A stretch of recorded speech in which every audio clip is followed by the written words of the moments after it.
in paradise. Into this dream setting comes Coach Dan Hawkins and 17th-ranked Boise State, enjoying their dream season behind quarterback Ryan Dinwiddie. It's a tall order for the homestanding Hawaii Warriors.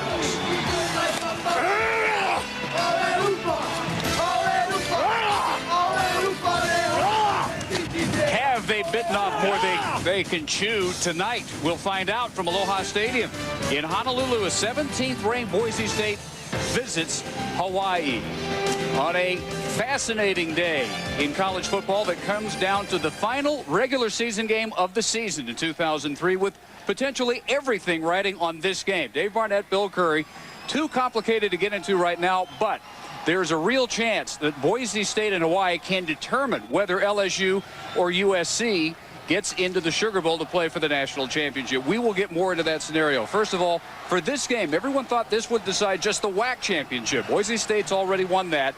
And we're going to get a chance to see someone who is very unknown outside the state of Idaho. He shouldn't be. He's going to leave as the all-time leading passer in college football history in terms of efficiency, Ryan Dinwiddie.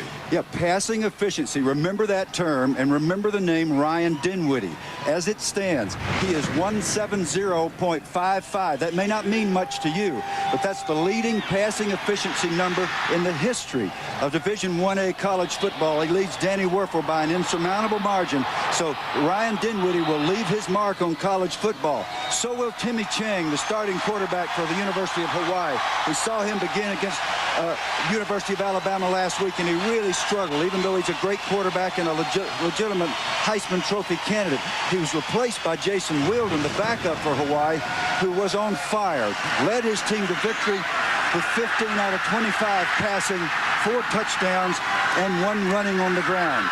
We have found Jason to experience the starting role, Dave, is a little bit different than coming off the bench as a backup. He's a little nervous this week, and we've got to see if he's as sharp this way as he was as a backup. This should be good old-fashioned WAC football. It may take 50 to win. We may see 1,000 total yards, and the national championship matchup could ride on this one.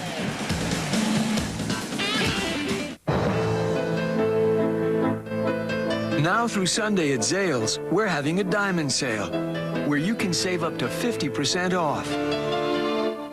Plus, take up to an extra $500 off on diamonds store-wide. That's up to an extra $500 off, even on sale prices. This Friday through Sunday only. At Zales, the diamond store. Now don't get wild. You offend me. Everyone's going wild over Wendy's new Wild Mountain Bacon Cheeseburger and Chicken Sandwich. Beef or spicy chicken fillet? I do have 2 hands. Now that's a smoky Southwestern pepper sauce! Whoa, dude. Come here often. Bugs. Ooh, Kobe Jack and bacon. My heavy little taste buds. Try the new Wild Mountain combos at Wendy's. I have the chicken. Thanks. Look for Looney Tunes back-in-action toys at Wendy's everywhere. Well, we really don't mean to rub it in to those of you in the snow-socked east, but that's what it looks like today. No, you do. I really don't enjoy pointing out that this is what it looks like here today. And as the Warriors seniors get introduced, their final regular season home game, let's go down to our 3rd member of our crew on the sidelines with us tonight again, Heather Cox. Dave, thank you. Coach Jones, tonight you have what you consider to be a Heisman caliber quarterback and Timmy Chang on the bench, starting as the backup Jason Wilden. What factors went into making that decision? Well, the guy that gives us his best chance to win the game right now. All quarterbacks kind of go through some of the things that Timmy's battling through right now. He's been a great player for us, but Jason has played extremely well every time we've given him an opportunity, and so he's going to get a chance to start tonight. You have knowledge of the quarterback position, both as a player and a coach, that seems to give you the ideal perspective. With that, how and when will you use Timmy Chang tonight? Well, I'll use Timmy just as I have when Jason. I always pick a spot in the second quarter, usually with some plays scripted for the second player.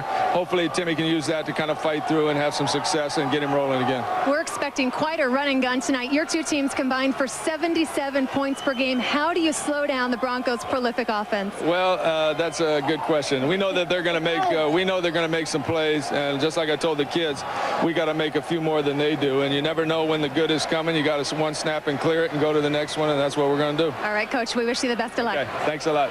Okay.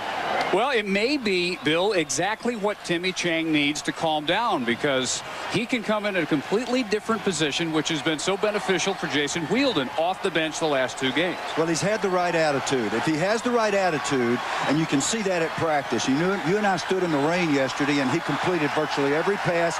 So he's been working to be ready. Jason's ready. I think it's wise on the part of June Jones and Dan Morrison, his fine quarterback coach, to keep these guys sharp by using both of them. Well, as we near midnight in the east, 7 Hawaii time. Hawaii wins the toss. They want the ball. And the opening kick is a touchback. So we'll see Jason Wielden go right to work. It is his second start of the year, but his first against a Division 1A opponent. He started the opener. That was against 1AA Appalachian State. Timmy Chang served a suspension in the opener. Quit the team last year out of frustration. Didn't think he would ever get time ahead of Timmy Chang. He came back. Now he's awfully glad. And it's going to be awfully interesting to see how he handles this different scenario against the number 17 team in the country and the top defense in the WAC. One of the top defenses, in fact, in college football this year.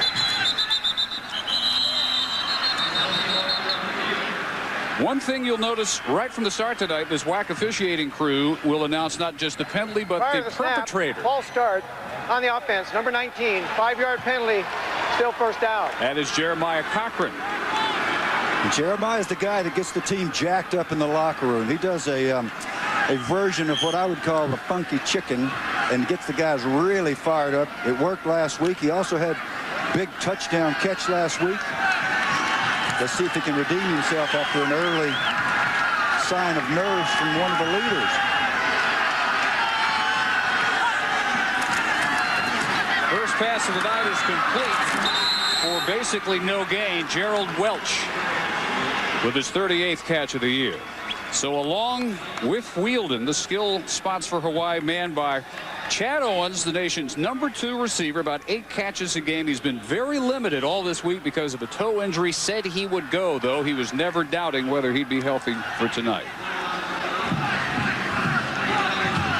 Cochran not too far behind him. He's 3rd in the WAC in yards per game and the best deep threat on the Hawaii team. He motions back and forth. And the completion to the 19-yard line. That's not quite up to the initial line of scrimmage. Jason Rivers makes this catch. One of only 2 true freshmen on the 2 deep. Offensive line lines up this way. 2 freshmen, 2 sophomores, 1 junior. One of the youngest offensive lines in the country, but coming along and getting better every week. They were superb last week against Alabama and their big, fast defensive line. Boise State with a defensive line led by Roberts, 5.5 sacks. Allen and Oldham seniors playing their final regular season game, headed to the Fort Worth Bowl against TCU. 3rd and 10. 3-man rush. And again caught by Rivers. First down, 37-yard line. 17 yards. Wielden with no doubt where to go, and Rivers was there.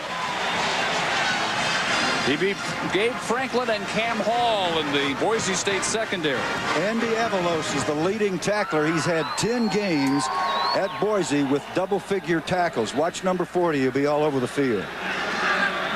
A lot of times only 2 linebackers, an extra DB. Chris Carr, 3 interceptions in the first half last week. In his hometown of Reno to knock off Nevada. Running room. Across the 45, Michael Miyashiro. One of the oldest players in college football history. He is 29 and brought down by Paul Allen. Miyashiro, born in Saigon, claims to have had a career as a dancer and an actor before winding his way to the Hawaii football program. That's an interesting life. Well, that's good preparation. That's a good preparation to be a wide receiver. And catch of the year. You can dance and act, man. Yep. You can catch the football. 2nd down and 1. Four-man rush. Wielden deep up the right sideline and incomplete. Tried again to go to Miyashiro. Well, June Jones completely turned around the fortunes of the Hawaii football program that may have been headed toward a drop from Division 1A after a winless season before Jones was brought here. 5 years later, he's won 39 games. He's had a top 5 pass attack nationally every year. Every single year, and we know why, Dave. We watched him practice, and I have never seen a team, other than a wishbone team, run the number of repetitions that this team does. They get thousands and thousands of reps. They know what they're doing. As I say that, Wielden has to take a timeout to figure out what he's doing. Somewhat truncated playbook for the less experienced Wielden today. And so the discussion to decide what to do on a 3rd and 1. First possession of the game, number 17, Boise State in Hawaii tonight. He's multi-time Supercross champion Ricky Carmichael, and only Radio Shack has him. Huh? It's the Honda CR250R Motocross Bike RC, featuring Ricky Carmichael. It's an RC. Exclusively at Radio Shack. Race it over the roughest terrain. It jumps, it corners, it even rights itself. It's the Shack's fastest RC. I'm the fastest RC. Comes with everything shown here. Batteries sold separately. Man, I wish I could do that. At your RC headquarters, Radio Shack. Harmon will try to squib it, and he does. The Bears have to get out of bounds. Rogers along the sideline, another one. They're still in deep trouble at midfield. They tried to do a couple of... The ball is still loose as they get it to Rogers. They give it back now to the 30. They're down to the 20. Oh, the band is out on the field. He's going to go into the end zone. He's going into the end zone. Will it count? The Bears have scored. I have never seen anything like it. That's not Santa. That's 40 million jolly customers who know their financial stockings are stuffed. Insurance, loans, retirement.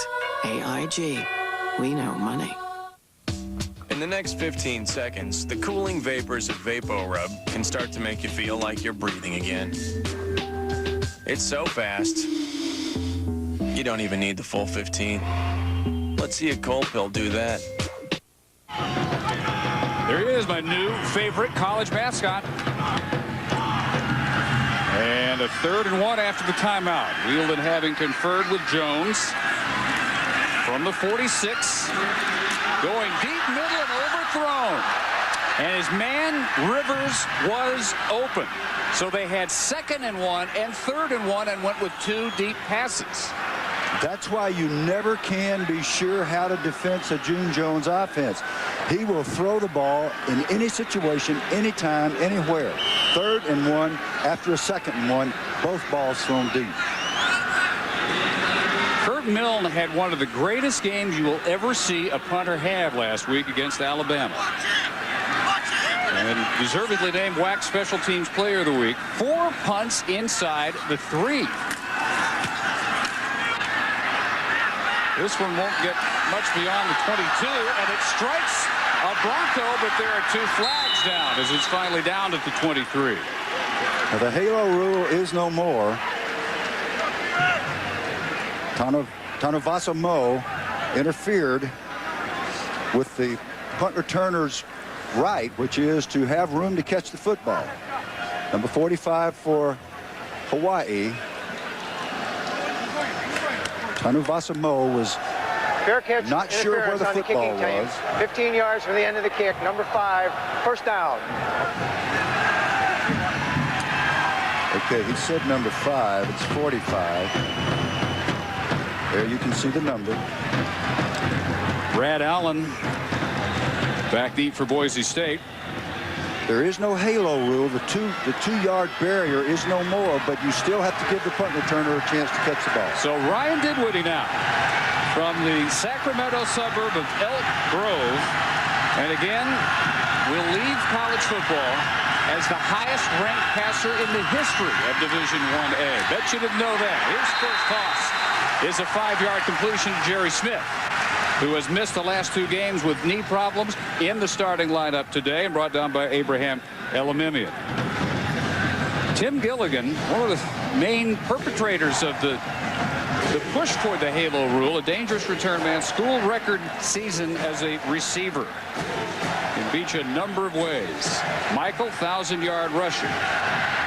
Only the 7th in Bronco history.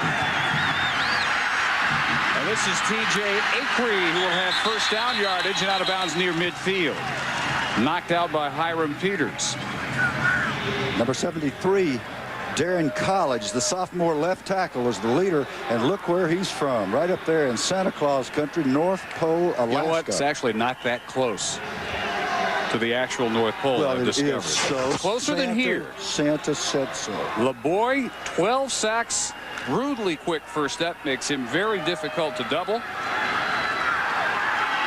20 stops behind the line of scrimmage. North Pole, we're told, that's kind of in the center of Alaska, but you wouldn't know that if you go to the town because it looks like Santa actually works there. They know how to get tourists to show up. Boise State with a timeout on their first possession of the first quarter in Honolulu.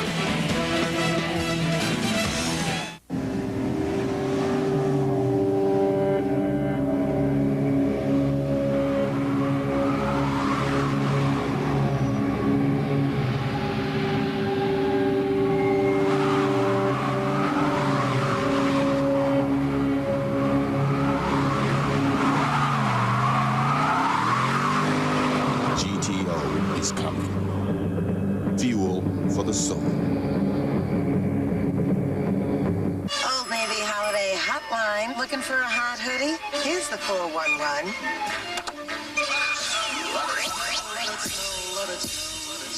Whether we down the slopes or on the streets, we got every color fleece, man, we're so unique. When it's cold outside, you know it's still all good. Little Kim gon' keep it hot in the old Navy hood. All the hotties want hoodies just $19.50. You in the hood now, baby. This is titanium. One of the sharpest metals known to man. Now available in a somewhat more manageable size. The new Remington Titanium Series. The world's only shaver with the sharpness of titanium-coated trimmer blades. For a shave that's incredibly close and comfortable. Remington Titanium. It could just make all other shavers obsolete. ESPN College Basketball, Providence, Illinois, and Texas, Arizona. The Jimmy B Classic, Tuesday at 7 and 9:30 on ESPN. ESPN2's College Football Saturday, brought to you by Pontiac, official performance machines of the NCAA, and by Old Navy. Old Navy will hook you up for the holidays. Number 4 passing and total offense in the country. Boise State working from near midfield. A first down on their first possession of the game. First running play, Donnie Heck, junior from Meridian, Idaho, suburb of Boise, their second leading rusher. And the rest of the Hawaii defense, one of the better units in the WAC. Respectable all the way around, but really expecting to get tested tonight by this Boise State attack, which has just destroyed people lately, averaging nearly 44 points per game, second in the country. Motion from Greg Swenson to give him an eye, and again it's Heck, and met by some strong resistance now, the 48 of the Warriors. It'll be 3rd and 7.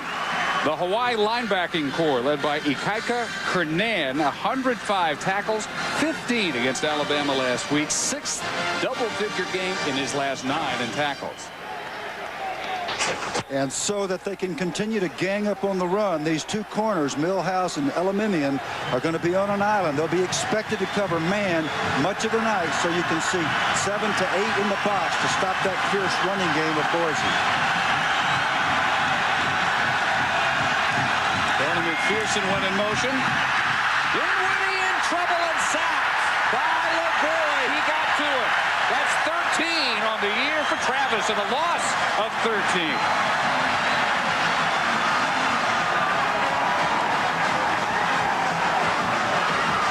This is a busted protection, which is uncharacteristic of this Boise State team, because LeBoy is clean as a whistle. You should never see that. It was a nice stunt. The tackle stunted outside. LeBoy came up the middle. Nobody home. Nice job of calling defenses by George Lumpkin. Kyle Stringer, freshman from Humble, Texas, punting to Clifton Herbert, who's tripped up at the 16-yard line by Donnie Heck, a 45-yard punt. Well, the Boise State offensive line last week held the WAC sack leader, Nevada, sackless. But on their first series, LeBoy is able to pour through and get to Dinwiddie rather easily. And so the Warriors will start from their 17-yard line, unable to move it on their first possession. Kind of surprised we played over 5 minutes, scoreless. Both offenses are struggling. Both coaches have got furrowed brows. This is not what they're accustomed to. Neither Jones nor Hawkins. Wheeldon again had that streak of 22 straight completions over 2 games, and that's not close at all. He had 16 straight, 16 of 17 against Army 2 weeks ago. Here is the routine that is something that June Jones swears by. The way you get your arm ready to play quarterback is you throw. And they come and they throw and they throw and they keep throwing 2 hours pretty much nonstop before kickoff. As they do on Friday before the games. I've never seen anything like it with all the great quarterbacks I've been around. These guys throw all day, every day, all week, including Friday and Saturday. He said our quarterbacks will throw more pre-game than most quarterbacks do in a week. Jason did take one brief break to get some nervous energy out. Gerald Welch with his second catch of the night at the 23. And Timmy Chang standing ready for duty. Very odd scenario here with a guy who is, in all likelihood, if he's healthy at all, has any kind of year at all, will leave college football as the all-time leader in passing yards. We have Dinwiddie set to leave as the all-time efficiency leader. Chang is on pace to destroy Ty Detmer's record for all-time passing yards by almost 2,000 yards. Again, if healthy next year. First down. First catch, Britton Comine. The third leading receiver, junior from here in Honolulu. Wes Nurse, the free safety on the stop. So when Chang will come in, we don't know yet, but he's already right there with the all-time NCAA pass leaders, one of only 7 to ever have 12,000 yards, and he is just a junior. Third in the nation in total offense. Can you ever remember a guy ranked third in total offense nationally, benched? Or maybe it's what he needs to get back on track. Another short completion to Comine at the 34-yard line. Chris Carr, the rover, hit on the tackle.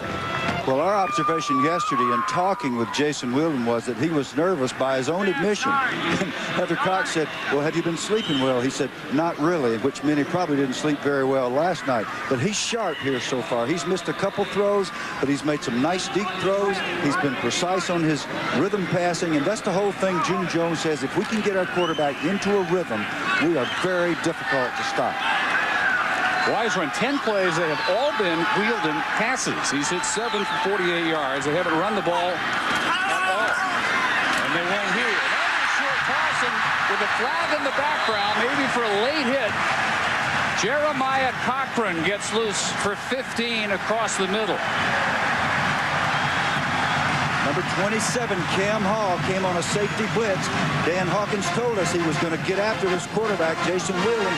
Okay, let's see if the young quarterback can measure up. He knows he's got pressure. He's about to be hit. Perfect throw on the slant for the first down, and we'll see what the penalty assessment is. Roughing the passer on the defense, 15 yards from the previous spot. First down from the end of the reception. First down. I forgot to mention the number, but it was quite obvious. Sophomore Cam Hall. Now, when you blitz, you better get there, and you better get a shot on the quarterback and either sack him or hurry him into an incompletion. And failing that, you better not hit him late. Boise's already made A couple of uncharacteristic errors showing they may not be as focused as they normally are. So the Warriors snap it from the 36. Blitz is threatened as the three-man rush deep up the right side and broken up.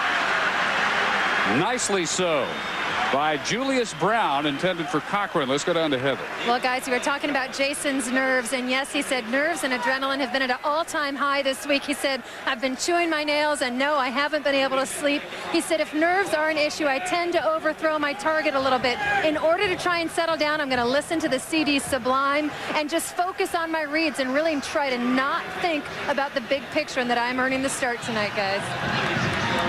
Good way to approach it. Whatever works, right? That was his first really poor throw right there. He threw that into coverage.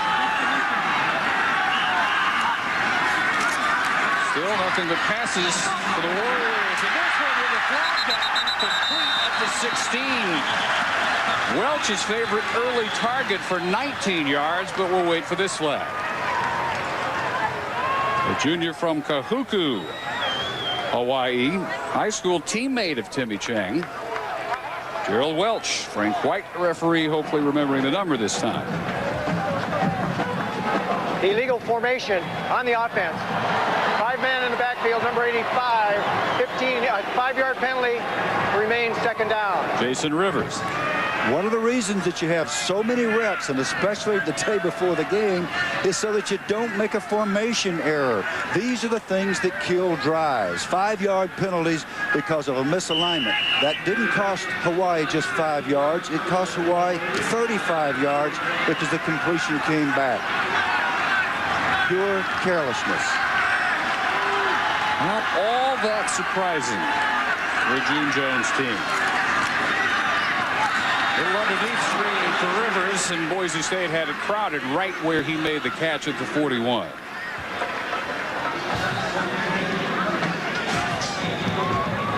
Rivers, a redshirt or a true freshman from Waipahu. True freshmen playing in their 13th game of the year should know where to line up.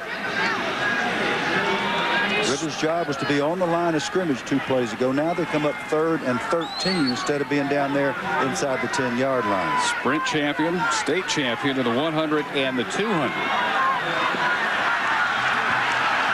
So 3rd and 12.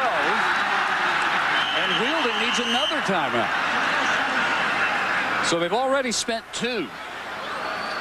And we only find ourselves with 6:18 to go in the first quarter in a scoreless game. They are ghosts of the gridiron. Their names are legend, and their time has come again. Now, a new generation has emerged as college football's celebration of excellence writes a new chapter. Who will be the chosen few? The 2003 Heisman Trophy presentation presented by Wendy's. Saturday, December 13th at 8 Eastern on ESPN. There are plenty of reasons why Ford SUVs are the best in Oklahoma, and one reason why now's the time to save plenty on them.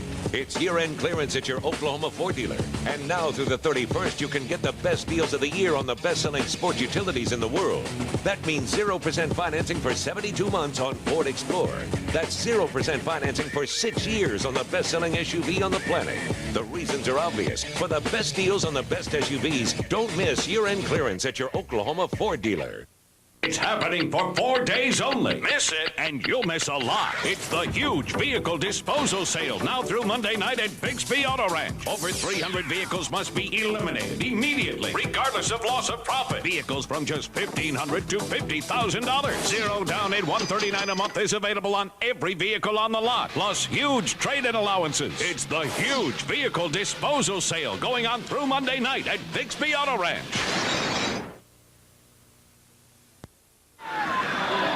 Maybe the only difference we've seen with Chang not starting tonight is the fact that Wielden has had to call 2 timeouts already. And now ready to go on the 8th play of this drive. A 3rd and 12.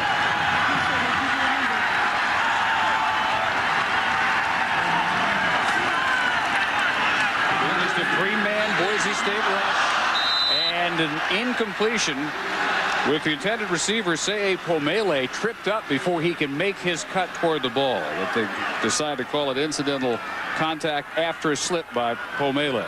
And what we're seeing is two offenses that are really struggling. Pomele didn't slip yesterday running in the wet mud. Tonight, he's cutting off the wrong foot, slipping down. Two offenses showing some nerves in the first half. Bear in mind that Boise's average margin at the half in their last 7 games has been 18 points ahead. They've done nothing. This is the point where Milne buried Alabama last week, but they run a fake bobble, but they finally get the ball into the right hands. They're not going to get anywhere near a first down on this one. They run a reverse fake to Omega Hogan, and Boise State is not fooled. What a great play by Brad Allen, number 31. Came from deep and just smelled it out, tracked it down. Wasn't a pretty tackle, but he got him on the ground. A little mishandling of the football, but watch 31 come out of nowhere. Boom! What a great play. Nice job. Nice job of recognition of the fake. A long way to go for a fake. A good spot on the field. That's the time you do it, though. They turn it over on the 41. Apri in motion. Neither offense smooth yet. Dinwiddie with time and batted down and intercepted by LeBoy. He had one last week, and in the first quarter tonight, another pick for the defensive end. He spoiled the last series with a sack, and the first play of this series he ends. Travis LeBoy, considered by his coaches to be a future NFLer, shows you why they think this. A lot of people can get that hand up. Not many can pivot on one foot and pirouette, catch the football, and retain it. Most D linemen, when they get a chance to get their hands on the ball, look like a clock. So the first turnover goes to Hawaii. You stack up these two teams in turnover ratio. It's a big advantage for Boise State. Not so far. Wheeled and rolling, throwing complete. Cochran backs his way to the 23. A first down. Boise State for the year +8 in the turnover category coming in tonight, and Hawaii was -7. Huge gap. But LeBoy takes care of the first turnover tonight. Boise's been superb at playing from ahead virtually this entire season. We'll find out how they play when they are struggling. They're not behind yet, but they're playing as if they intend to get behind. 2nd and 1. So far, the only running play, that fake field goal. It did not work. Again throwing and complete down to the 17 to Cochran. Boise State and Hawaii, everyone figured, would decide the WAC championship. Hawaii, the preseason favorite. Boise State picked number 2. Boise State has clinched the WAC.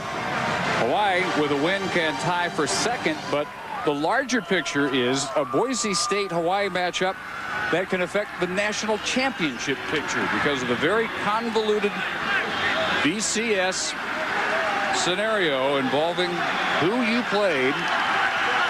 Well, USC played Hawaii in defense, so it makes USC look better if Hawaii wins. Cross down to the 10, and Rivers for a gain of about 7.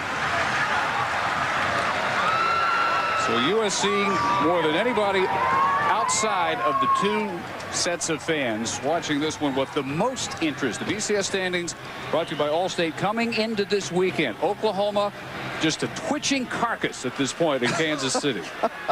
Destroyed by Kansas State, but will it drop them out of the sugar? That's what USC and LSU want to know. Let me ask you something. Are you an OU fan, Dave? I mean, can you think of a better description of what you saw today? I can't. I can't even blame you for that one. Incredible game by Kansas State.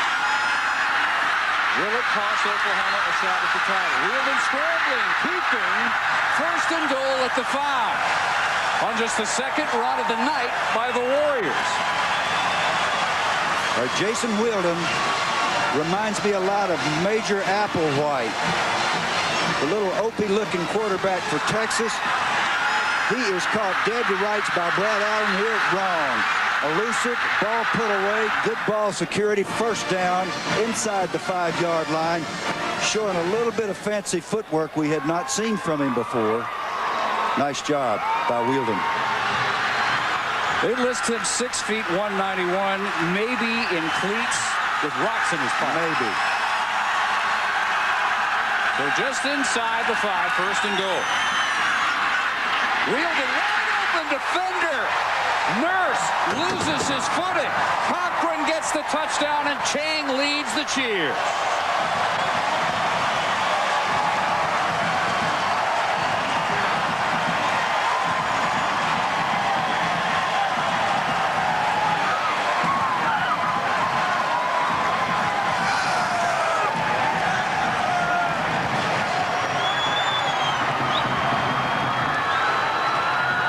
Touchdown of the year for Cochran.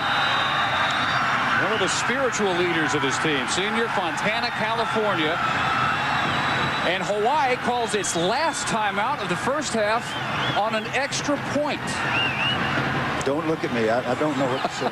I know I'm the analyst, but I can't tell you what happened there. How do you analyze that? Unless June's got some kind of tour, they're trying to find another coconut for Feely, because he just about wasted that thing.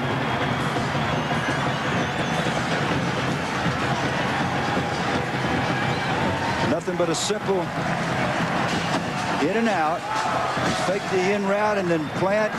You sort of position your man inside, and this time Nurse could not recover. He slipped and fell. Cochran stuck him inside. That's kind of the word that June Jones used. Stick your man inside and then bolt for the outside. And he says to the team in practice yesterday, it'll be a touchdown, I promise. Rumi to Rumi. Wielden to Cochran. Looked up for 2 touchdowns last week against the Crimson Tide. Cochran a huge game, 124 yards. Nolan Miranda for the extra point. Weston Ayat has lost that job, missing 8 of 38. And Miranda makes it 7-0. So Hawaii cashes in a short field after the interception by the defensive end Travis LeBoy. Scrambled by Wielden, got him down to first and goal inside the 5. Nurse slips. Cochran makes the catch to get the Warriors the first lead. He's multi-time Supercross champion Ricky Carmichael, and only Radio Shack has him. Huh? It's the Honda CR250R Motocross Bike RC, featuring Ricky Carmichael. It's an RC. Exclusively at Radio Shack. Race it over the roughest terrain. It jumps, it corners, it even rights itself. It's the Shack's fastest RC. I'm the fastest RC. Comes with everything shown here. Batteries sold separately. Man, I wish I could do that. At your RC headquarters, Radio Shack.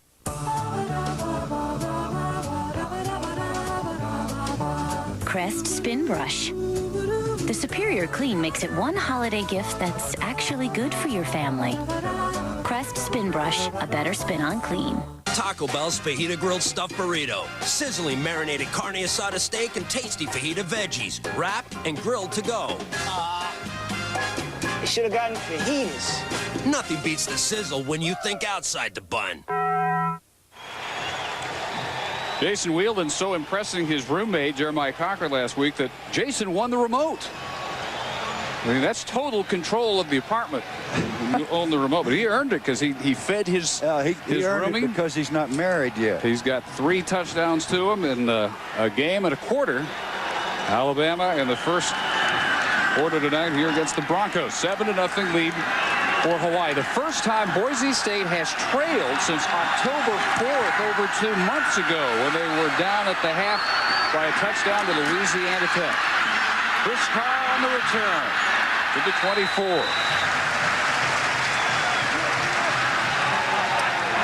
If he was nervous first couple of series, and he looked like he was, burned 2 early timeouts, how much does that drive settle him down? Well, I think he, not only does the drive settle him down, he took a shot. Okay, it was a 15-yard penalty that benefited him. He made a couple of poor throws. They weren't picked off to unsettle and destroy the drive. He scrambled for a nice first down. and then he made the nice throw for the touchdown. I think he's completely settled down and into the rhythm that June Jones wants. So the unusual circumstance for Dinwiddie to lead his team now from behind. Although it is just the first quarter. They get a nice screen set up for David Michael. And the ball is loose after the whistle, a gain of 12 yards. Michael with better than 1,000 yards. Black's co-leader in touchdowns with 12 coming in. And a weapon really that Hawaii does not have. Boise State can be much more balanced than Hawaii. And they intend to be, but Hawaii's not going to let them run the football if they can possibly avoid it. Hard to do. Going to pack that box. Dinwiddie, three-step drop. Off the hands of April.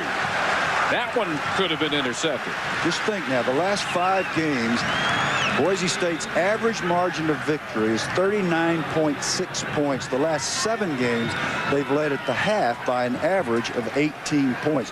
They are not accustomed to being in this kind of game. And Dinwiddie's so unaccustomed to turning the ball over. It's just his 5th interception all year. He's thrown 28 touchdowns, the nation's best ratio. This is a strike. Not quite enough for the first down, though, to McPherson. So far, the corners, as we mentioned, Millhouse number 3 being one of them, Eleminian the other, doing a nice job of good tight man coverage, which is what you have to do when you're going to load up the box. You hadn't got extra people to go brackets and zones. His man's a little bit open. The throw had to be perfect, and he's there to make the tackle to force the third and short. Like most college teams, like most NFL teams, Hawaii completely different at home. Boise State learning that. Running from behind. 31 option. Michael not ready for it, and he knocks it out of bounds. They'll lose a couple of yards. Short yardage offense for Boise includes option. This is something that's a basic part of their package. When they come in with 2 tight ends, they like the option and they like the fullback. Not very good execution by Dinwiddie, and this is a problem with a passing quarterback who doesn't execute the option again and again in practice. A poor pitch. He really didn't take the ball to the end man on the line of scrimmage to force a commitment from the defense. Dinwiddie limps. He's a quarterback who is not averse to running. A couple of rushing touchdowns in the first quarter a week ago, but shaken up on that ill-fated option. Herbert at the 13-yard line. Now that last year would have been that halo call. It's 44 yards on the kick by Stringer. And it's 7-0 Hawaii. 2:11 to go in the first.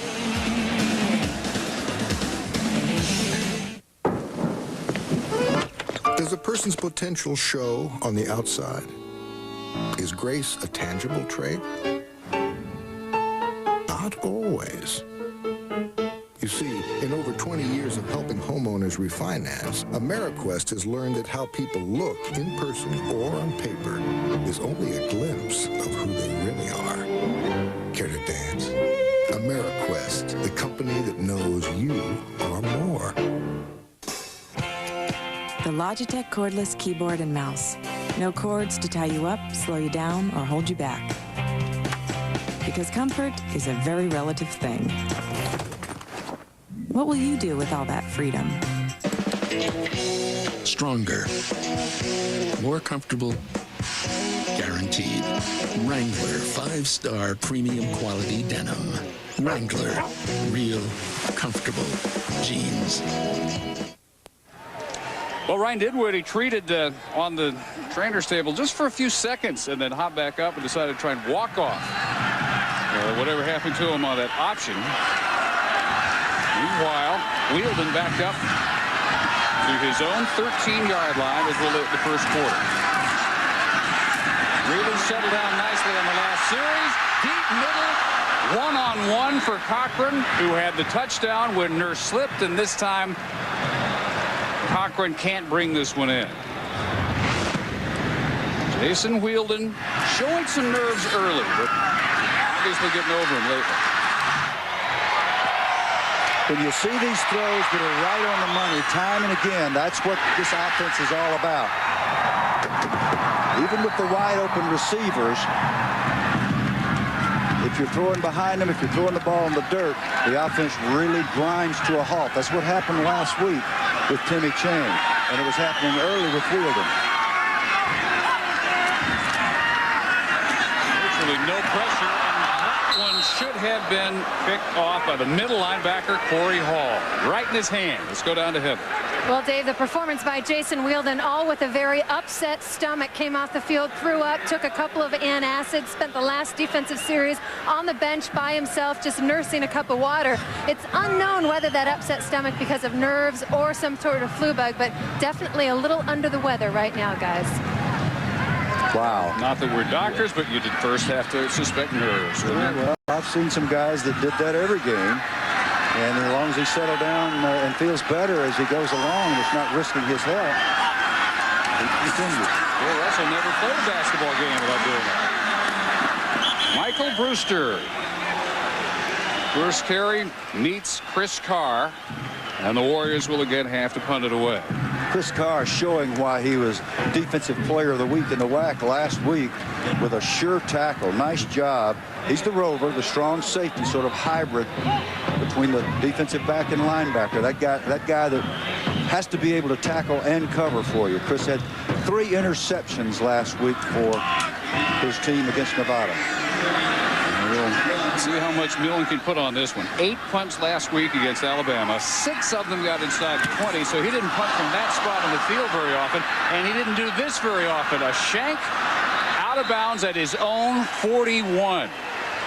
We bragged on him too much. Yes, so 23-yarder. And Boise State with golden field position with 1:11 in the first quarter. You want to talk about must-see TV? ESPN's College Game Day Bowl Selection Special Sunday, 6 p.m. Eastern. 11 bowls will make their announcements live from the ESPN zone in Atlanta. Reese Davis, Trev Alberts, and Mark May will be back in the studio to break down the matchups. There will be special attention, of course, to the BCS bowls and the first look at the national title game. Will OU still be in it? Can it be USC, LSU? Obviously the two best today. Deep for Acree and batted away. Millhouse with the defense.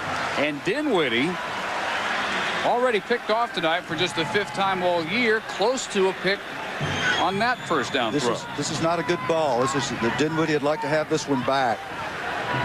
It kind of wobbled on him and became a duck up in there. Acree goes up in the middle of bracket coverage. Should have been another interception for Hawaii. Dinwiddie's not his normal sharp self tonight. Really good football teams take advantage of field position like this. Boise tried to go up top first play. Let's see if they can make first down.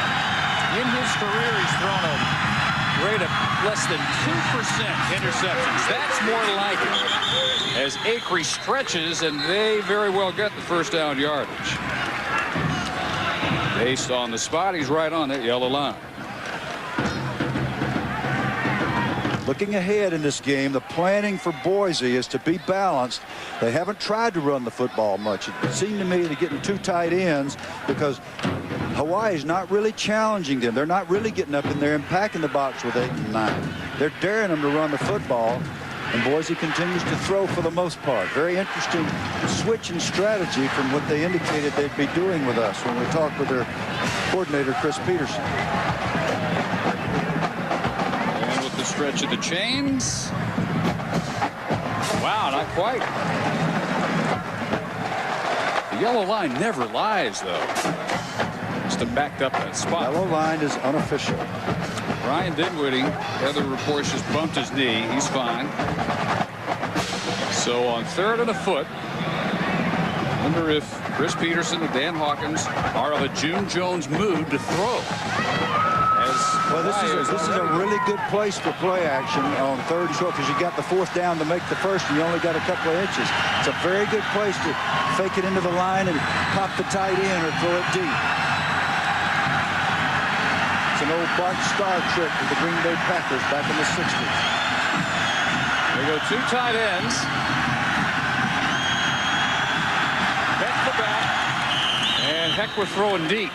Dinwiddie Takes care of the first down with the sneak. And probably one more snap in the first quarter.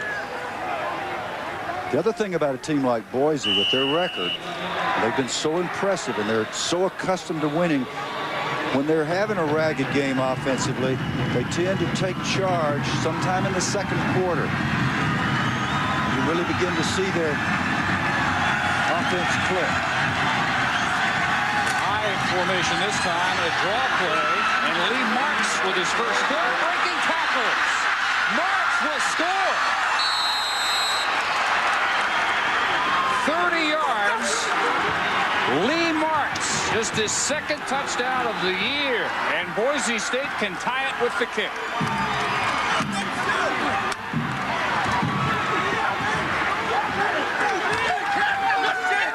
Again, the biggest difference between these two offenses, balance, and Boise State's ability to break the run like that. That was just extremely well blocked. There was a hat on every linebacker. He got into the secondary, and then the secondary was no match for his quickness. Tyler Jones has now made 47 straight PATs and 66 out of 67 for the year. Marks the third-team tailback out of Reseda, California. Brings the Broncos even with 9 seconds left in the first quarter. I fly for business. Business. Business. As in making money. I need to be thinking about my meeting. Not whether I'm going to Make my meeting. I need flights. Lots of flights. I need cities. I need perks. And I need to get home. Look, if it wasn't important. Look, if it wasn't important. I wouldn't be flying Halfway across the country or Halfway around the world. I need an airline that understands all that. Next time you fly, get a lot more airline on American Airlines. My name's Matthew Wang. I fly American. My name is Michael Malden. I fly American Airlines.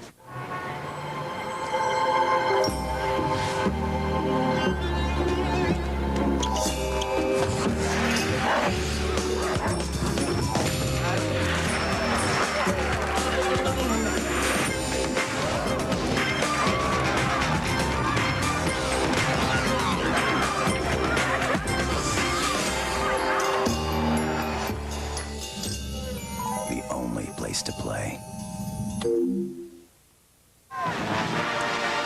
Dan Hawkins has helped the process of putting Boise State on the college football map. One of the hot names in the sport right now. 31-6 in his 3 years.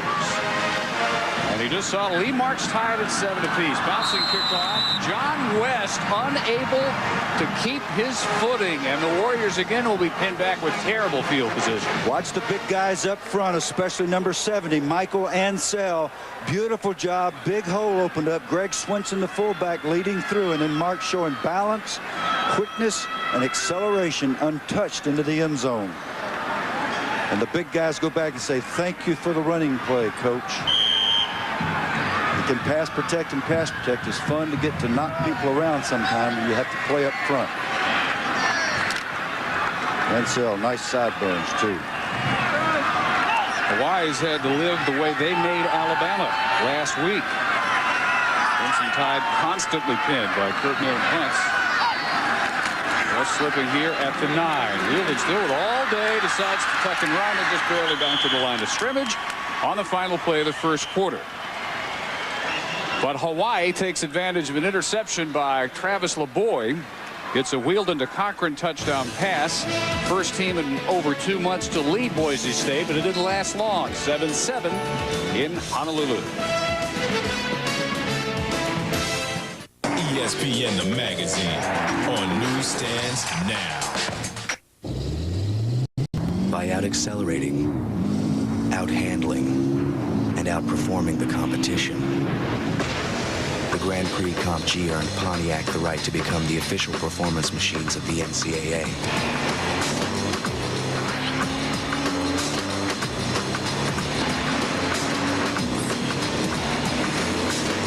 The newly redesigned 2004 Pontiac Grand Prix. Fuel for the soul. Taco Bell's fajita grilled stuffed burrito. Sizzling marinated carne asada steak and tasty fajita veggies. Wrapped and grilled to go. Should have gotten fajitas. Ooh, fajitas. Nothing beats the sizzle when you think outside the bun. 2 whole days, 2 whole days, 2 whole days to save. The cool 48-hour sale at Radio Shack now. Save on this wireless barbecue thermometer, just $24.99. Buy a Casio S3 digital camera, get a free media card and accessory kit. Or buy a Fujifilm A205 digital camera, also with a free media card and accessory kit. This Friday and Saturday only. So shop the Shack. You'll save big for 2 whole days. Radio Shack. It's not your job. It's not your laugh. It's not your hair. It's not your shoes. It's not your car. You can tell more about a person by the watch they wear than anything else. Seiko Kinetic, powered by the movement of your body. It's your watch. Oh, we just missed a rendition of the theme from what else? Hawaii 5-0. Of course, Hawaii's band is going to play Hawaii 5-0. Dave Barnett, Bill Curry, Heather Cox. Second quarter, Aloha Stadium. WAC champ. Boise State, 7, preseason favorite, Hawaii 7. And a 2nd and 9 for Jason Wheeldon, all the way so far, quarterback for the Warriors. Very little pressure, got it up in the air and almost caught. Intended for Cochran and almost picked out of the air by Comine, or Rivers actually, the original target. Both teams are lucky here. Could have been a catch, could have been a pick. Off Rivers, off Comine. That was really alert by number 27 for Boise. To keep that, Cam Hall did a nice job of batting the ball away there, or Comine would have come up with it. So 3rd and 9.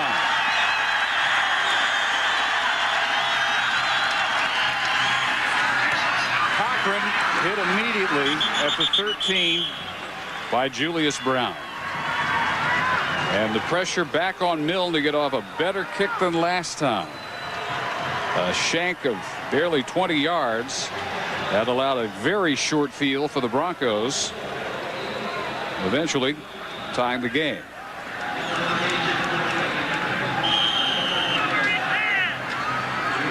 Milne again punting from a completely different area of the field than a week ago when he was so deadly. Brad Allen waiting for this one around midfield. And he'll get it at his 43. Nice cutback, and he's inside the 35 and still going near the 30.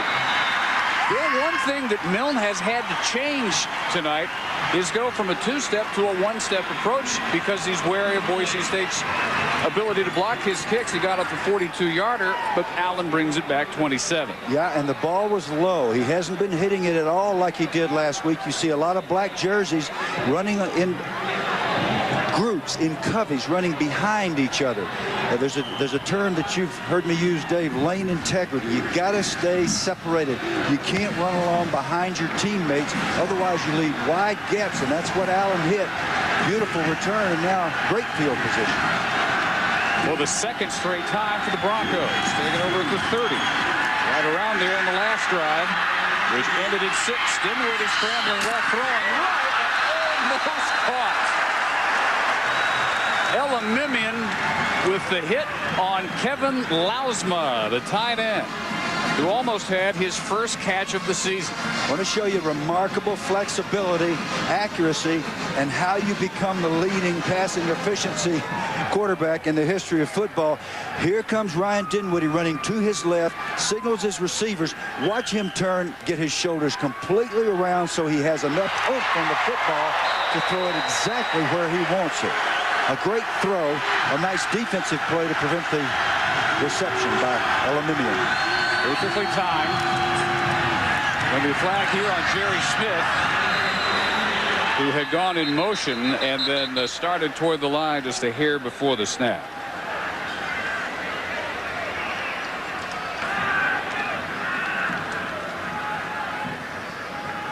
Frank White, our referee, again announcing penalties and 2 fouls on the play, holding on the defense, number 83. Illegal shift on the offense, number 5. Those penalties will offset. Repeat the down. Second. Well, so Hawaii helping the cause. There is no 83. They call for the holding. There's the game's first touchdown, Cochran. And then the quick answer after the shank punt by Lee Morris. 30 yards to tie it at 7. On 2nd and 10, Dinwiddie. Complete at the 11 on the post, and Acree stretches toward the 10. A gain of 20, 1st and goal from the 10-yard line. Second leading receiver, big play Knack, junior from Pocatello, Idaho. TJ Acree, beautiful execution on the throwback. Bear in mind that Dinwiddie's sprinting to his left, turns and goes back all the way across the field. David Gilmore, number 17 on the tackle. This is a perfect throw and catch. Good ball security. First down at the 10. Acree did not have a catch last year, but he did throw a touchdown pass against Hawaii. It's the catch here on the sweep catch. Out of bounds around the 7. Knocked out by Isaac Sopawanga, the senior from American Samoa. So a chance for the Broncos to go ahead for the first time tonight. They've had the unusual sensation of trailing. 7-0 Hawaii lead early. Bill Curry and Heather Cox, Dave Barnett in Aloha Stadium in Honolulu. Final college football regular season game. And Wheeldon has gone all the way at quarterback for Hawaii. Boise State much more balanced as expected. 2nd and goal from the 7. And the 2 tight ends, they sweep back the other way. On a 1 tackle, hurdles to the end zone, touchdown.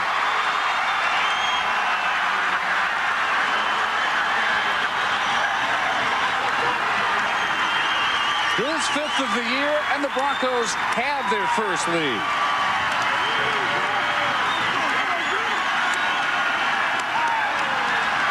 We're in a drive where Boise State really showed the offensive versatility, not having to live by Dinwiddie's arm. Monty Heck, the former Idaho Player of the Year out of Meridian. Tyler Jones keeps his streak going. It's now 48 straight, and it's now 14-7 Boise State. So that's twice now that Boise State has had extremely short touchdown drives. I think it's key tonight, field position. They have had all the best position and taken advantage twice. Leon, your reactions following today's devastating loss? Football's a team sport, man. So I got to put the loss squarely on the shoulders of my supporting cast. Look, man, I've been carrying these guys the whole season, but I can't do it all.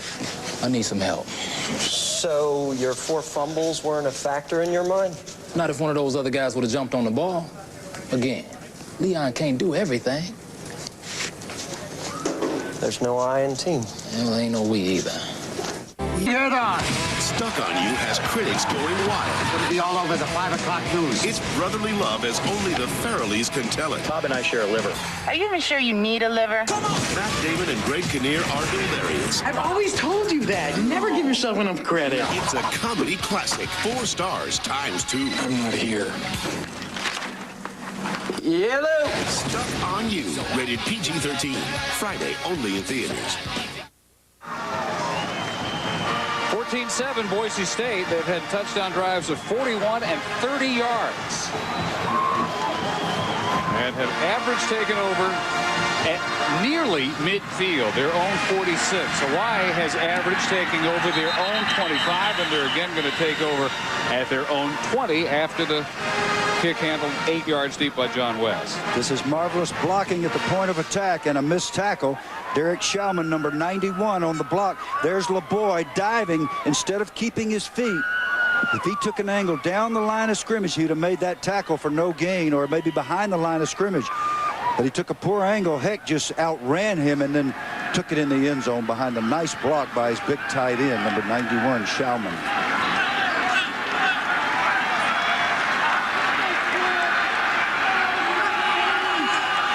Total yardage fairly even.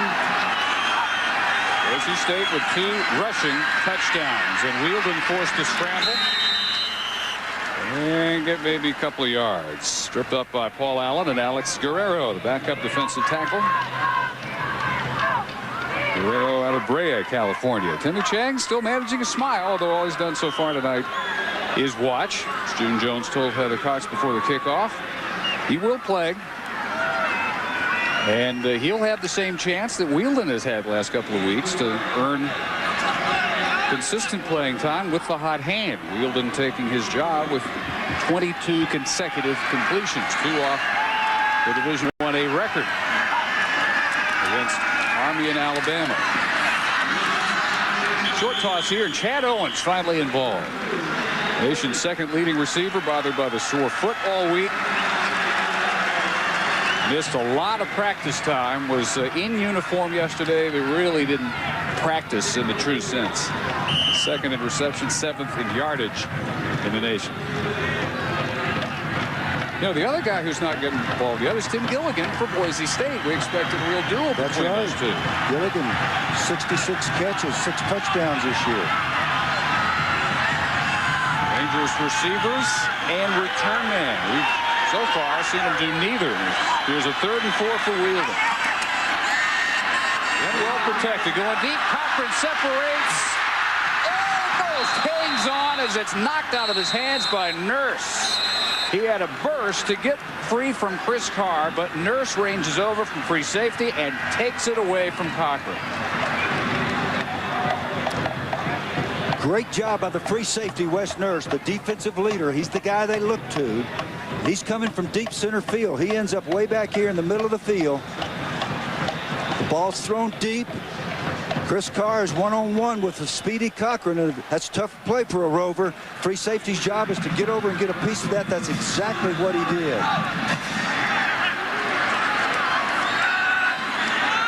Just in terms of momentum now, really important for Milne to get off a better kick, and he does. Much higher the last couple. Not that deep, though, and Allen Fair catches it to 41. So in terms of hang time, better, but only 33 yards. Pizza Hut Sicilian pizza tastes like you are there, with a thick crust and robust Italian blend of garlic, basil, and oregano baked right into every bite. Get a one-topping Sicilian pizza, just $8.99. Hey, wait a minute! We're not in Sicily. We're in Cleveland. Who cares? The Sicilian pizza, just $8.99. It's always a festive occasion when you gather around the good stuff. What's with the accordion player? Excuse me, how do you feel about your stockbroker? The truth? I do all the research, he makes all the money. Please, with all the ideas I come up with, you should be paying me. Oh, we feel great. We switched to TD Waterhouse and we never look back. Why pay all that money to Merrill or Schwab? TD Waterhouse has free, objective research that makes it easy to come up with your own ideas and validate them yourself. I've never seen research like this online. So switch to TD Waterhouse, the alternative to higher-priced brokers like Merrill and Schwab. ESPN HD, the big picture in sports. Available nationwide. Call your cable operator or satellite provider today. Sponsored exclusively by Philips and Best Buy. ESPN2's College Football Saturday. Brought to you by Suzuki's award-winning automobiles, motorcycles, ATVs, and marine engines. All proud presenting sponsors of the Heisman Trophy. Well, back in the East, it's already Pearl Harbor Day. A few hours away still here in Honolulu. A nice piece coming up from Heather as Boise State visited the USS Arizona Memorial yesterday. Donnie Heck, fresh from his touchdown on the carry, brought down by Louis Funga. And the field position story really telling the story tonight. Football is a game of ball security, field position, and collisions. When you get the ball that far up the field, that close to enemy territory, you got such a great chance of scoring, no matter who you are, but especially if you're Boise. Kuhn going in motion as Heck struggles across the 45, 46-yard line, 3rd and 5 from there. So really Boise State has yet to prove that they can march. They haven't had to drive longer than 41 yards for either of their first 2 touchdowns. Hawaii went only 33 for theirs after the LeBoy interception. And we're seeing this constant movement and change by Boise, different packages of players. 2 tight ends, no tight ends. Now they got 2 again. Organized madness. Good term for it. Dinwiddie under heavy pressure has to throw it away.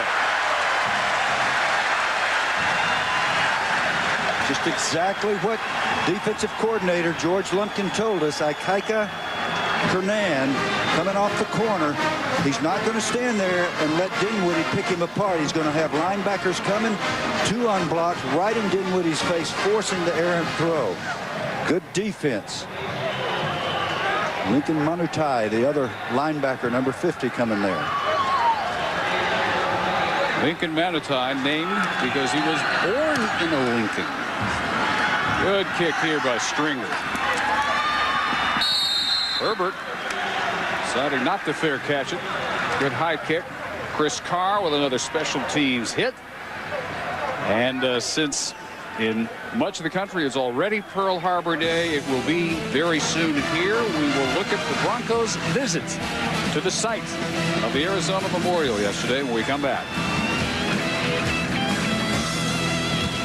Know that I love my chilies, chilies with spice, so nice. There's a place that jazzes up their flame-grilled ribeye and loads their mashed potatoes with cheddar and bacon. Chili's. Want more flavor? Come to Chili's. Stronger. More comfortable. Guaranteed.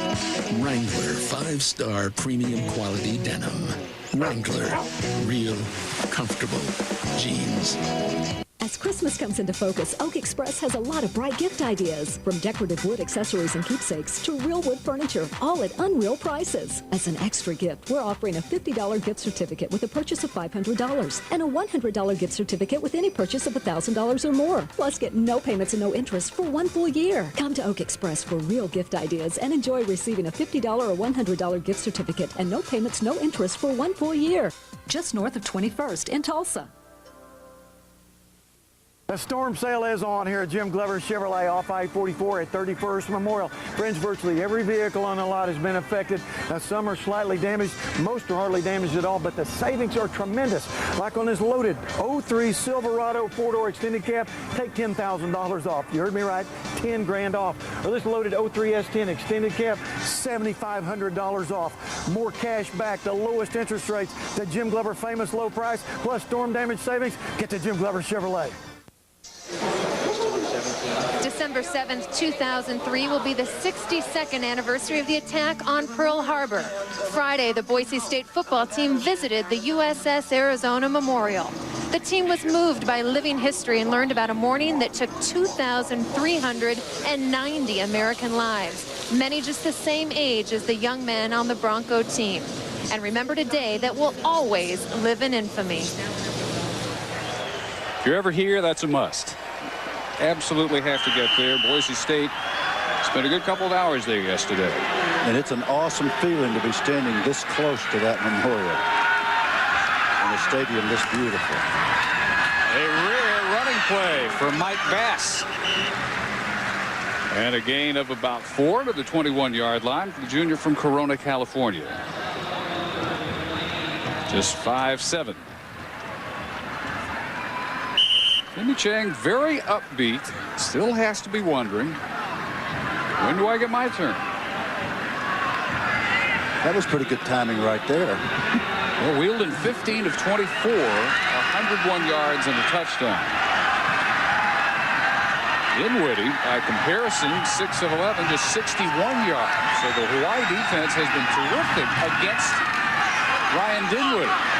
A little bit too tall that time, intended for Komele. Wheeldon not as accurate as the last couple of weeks, but not bad. Just not lights out incredible. That was the standard he had set for himself. And again, what June Jones hopes is that when he goes to Chang, and he indicated before the game he would at some point, that it'll be a calmer, looser Chang, not feeling so much pressure. Been a trend for him in the bigger games through his career. And he said it would be in the second quarter. 3rd and 5. Warriors need to get the ball on the move. They go deep into double coverage for Cochran. Lucky it wasn't picked off because it ended with 3 defenders in the neighborhood. But this is a variation of the 4 across, and it's a little bit of an unusual coverage for Boise because what they're playing is 2 deep, 5 under man. In other words, they're man-to-man on all 5 receivers coming underneath with 2 safeties on the hash playing deep, and the hash safety came off. Brad Allen made a nice play on the ball. Not a good night for Milne. WAC Special Teamer of the Year last week. Their 4th straight 3-and-out possession. Milne not helping that much. Although this is a good effort. Brad Allen will again give the Broncos extraordinary field position. 44 on the kick, 18 on the return. And the Broncos up 7 will start from the 46 of Hawaii when we come back. It's where academics count. It's where athletes count. It's where alumni count. Count it all up, and you'll have a crystal clear picture of what we believe, who we are, and what we do. Our purpose, our focus, our passion. We are the Western Athletic Conference, where actions count.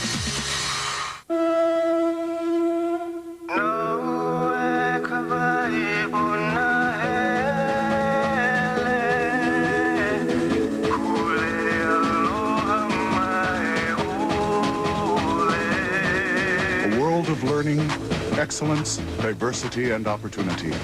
10 campuses on islands of tropical splendor. The most unique educational experience on Earth. The University of Hawaii system. Just the 5th meeting all time between these two. The series is tied at 2. Boise State a handy winner at home last year, 58-31.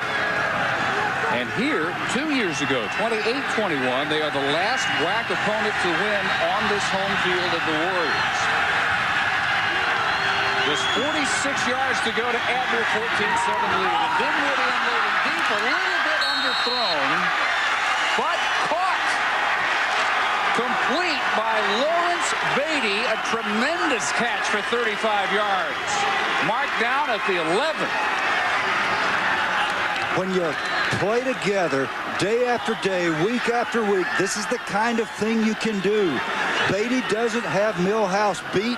The ball's thrown to the outside. The only person that can catch this thing is Beatty with the marvelous rotation of his body. Doesn't drop it. Ball obviously hitting the turf, and the fans saw it as we did.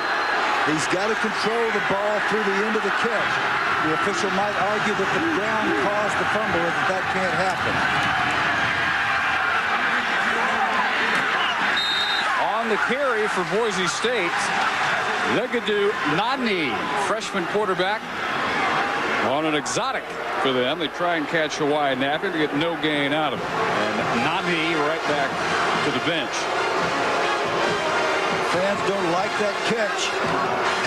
If they don't like it, they got one last week against Alabama on the goal line for a touchdown that we could see from our angle was not a catch. The officials are human. They do the best they can, and they're usually right. A little loss of 1 for Nani. Heck with the toss sweep. And able to cut his way down to the 6. A late flag as Heck is tackled. Heck has the go-ahead touchdown tonight, his 5th score of the year. Another really good block by Derek Schumann there, which is the proper pronunciation of Derek's holding name. On the offense, number 82. 10 yards from the spot of the foul. 2nd down. Kevin Lausma, the 2nd tight end. Kevin Lausma called for holding and negates a nice run and an excellent block by his buddy Schumann. Some of the background of the announcement of the penalty and the player tonight. This is something the WAC did 7 years ago for 3 games, and it's something that there's a real chance all of college football may go to. The sentiment has kind of turned around. Yeah. The SEC led the fight against it a few years ago. Well, I was against it, too. I didn't think it was right to single out college players, but since we single them out on television anyhow, I think you might as well announce it now. We may see this become commonplace next year. Flags here, and not because they were out of time. They still had 4 on the play clock. Prior to the snap, false start on the offense. Number 81, 5-yard penalty. Still second down. Well, this time the third tight end, Trent Lundeen. Not a good series for the guys that line up in the tight end spot.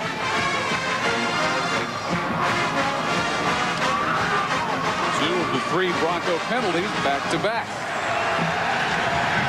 And they move back to the 25-yard line. Lundeen going in motion. On 2nd and 24. Pressure on Dinwiddie. Throws that one into the turf. Draws a flag. Well, here's the reason that will be flagged. Travis LeBoy is loose again on his favorite stunt. The tackle going outside, and he loops up inside. The rule says that you either have to be outside the tackle box or you have to throw it. But both, you have to be outside the tackle box and you have to throw the ball beyond the line of scrimmage. Intentional grounding on the offense, number 7. That penalty is enforced from the spot of the foul.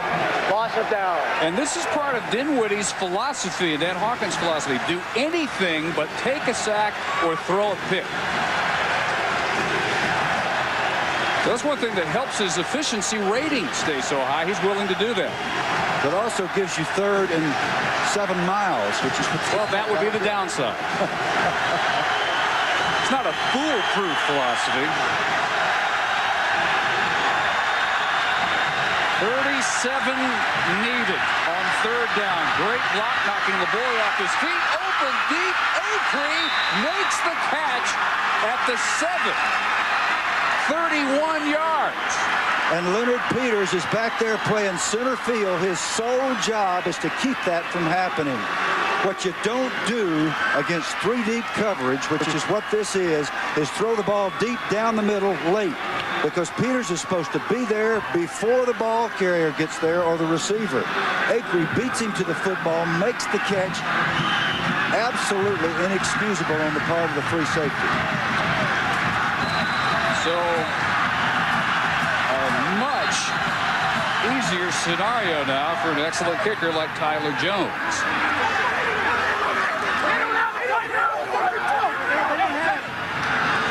Not sure what this delay is about.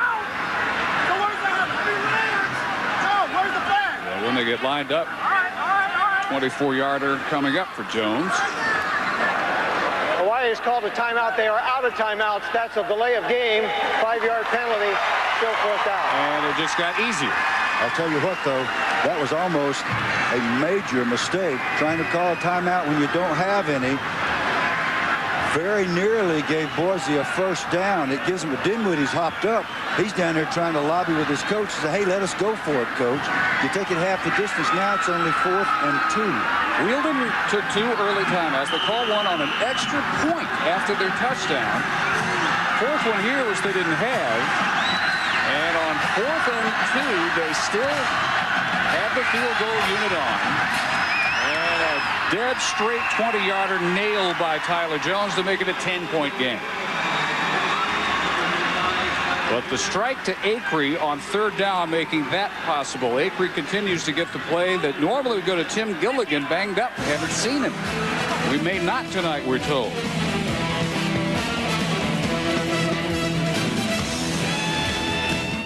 This Christmas, There's a boy here who is to teach us to fly. you're invited on a journey you'll never forget. There are mermaids, Indians, pirates. Bring me those children!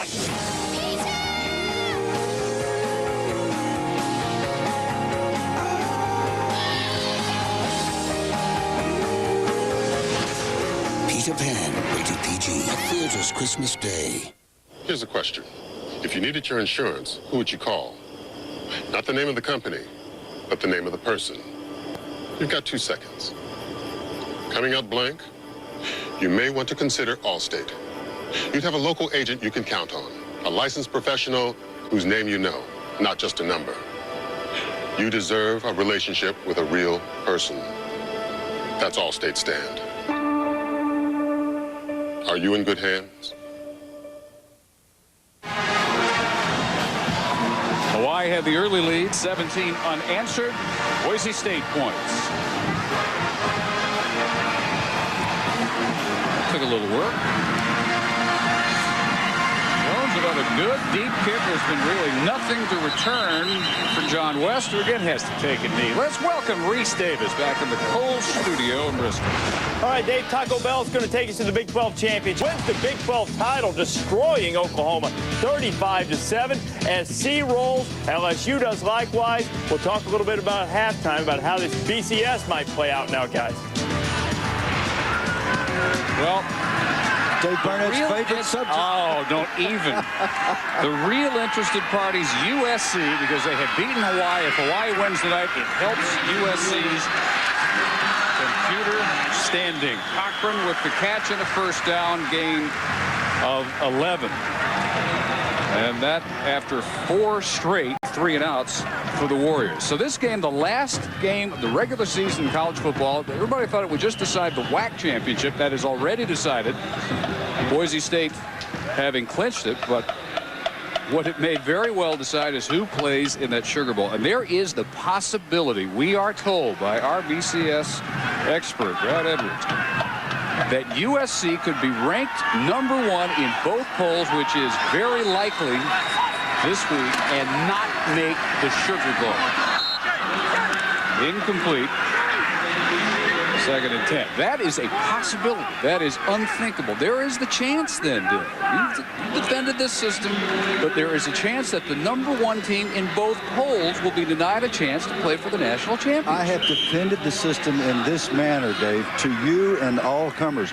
It's the best thing we have. I didn't say it was perfect. And something you said today, I think, would be the answer, especially in light of what might happen tonight. And you go ahead and say that. Well, what we ought to do. When there is a consensus in the 2 polls, 1 versus 2, why do you need a computer? And in this case, there's a chance of an Orwellian nightmare. You could have a computer come in and mess up the obvious 1 versus 2 national championship game. Carried by Mike Bass. That is a possibility. We'll see when all the numbers are sorted out. But the fact that that's a possibility is just astounding. It could be an absolute travesty for college football. An Orwellian travesty. No, nightmare. Yeah, but an Orwellian nightmarish travesty, in the words of Dave Barnett. Could you be a little more vivid with your language, Dave?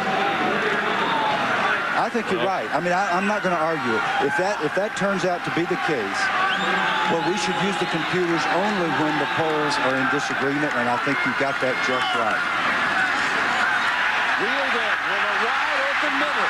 Nice room after the move by Owens to go up the right sideline and out of bounds at the 36. He gets 27 yards.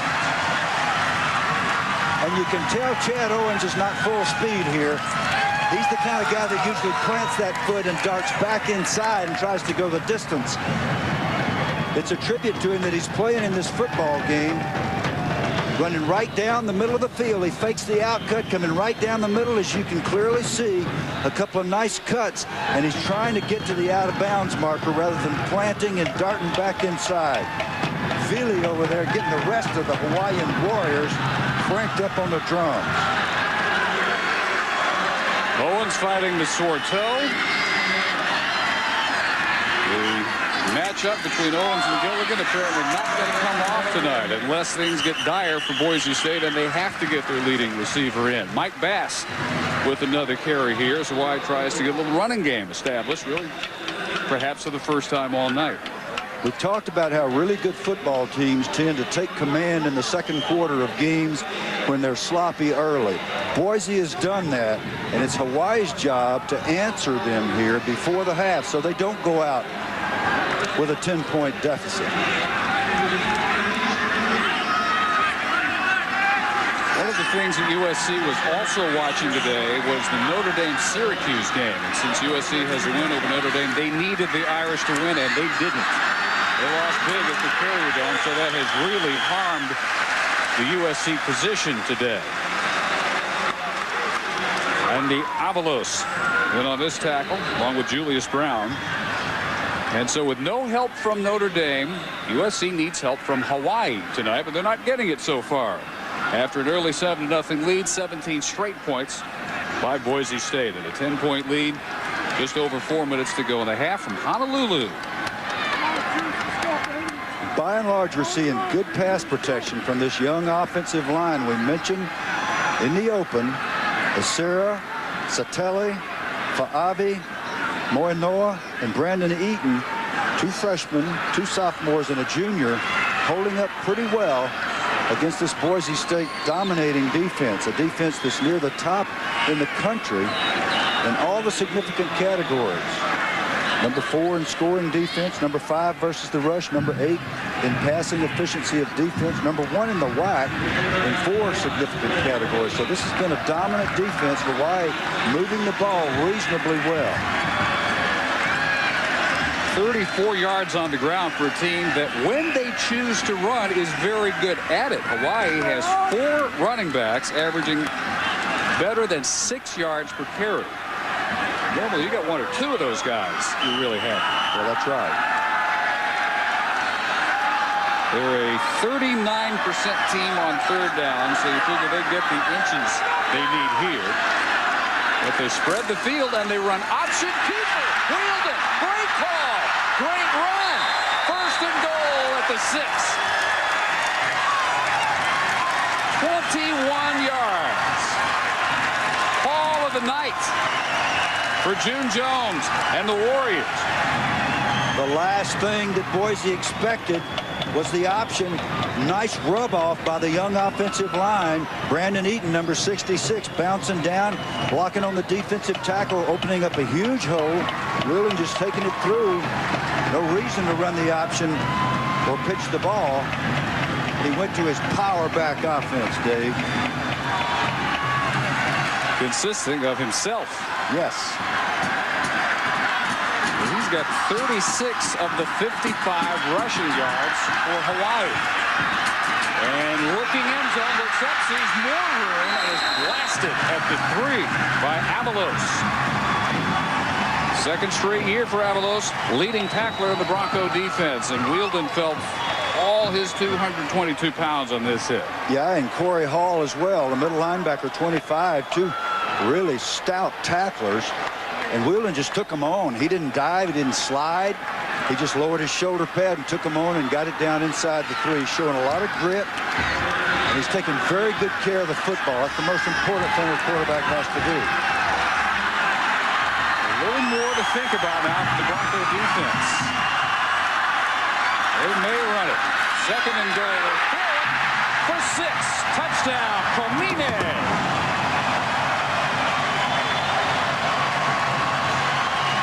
One of the indictments of the run-and-shoot offense is that it's not supposed to be good in the red zone. June Jones begs to differ. Hawaii scores 82% of the time they get in the red zone, 60% touchdowns. At that time, they beat cornerback Gabe Franklin on a perfect slant to Homini. Nolan Miranda to make it a 3-point game.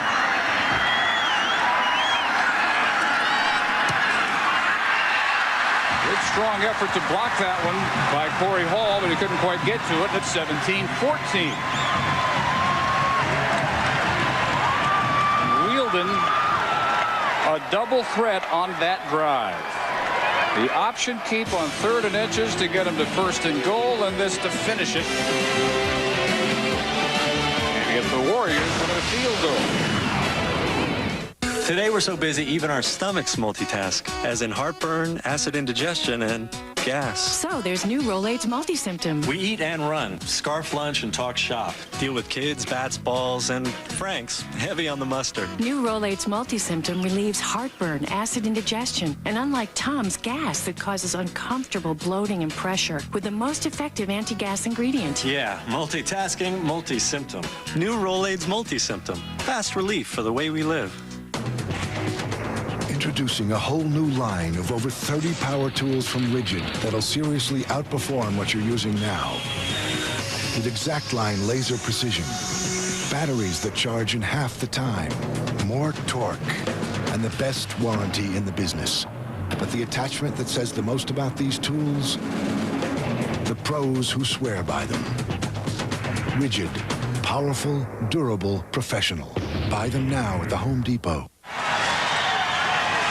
Warrior fans a little more optimistic about things after the 80-yard drive. Is the first time either offense has shown the ability to march the length of the field.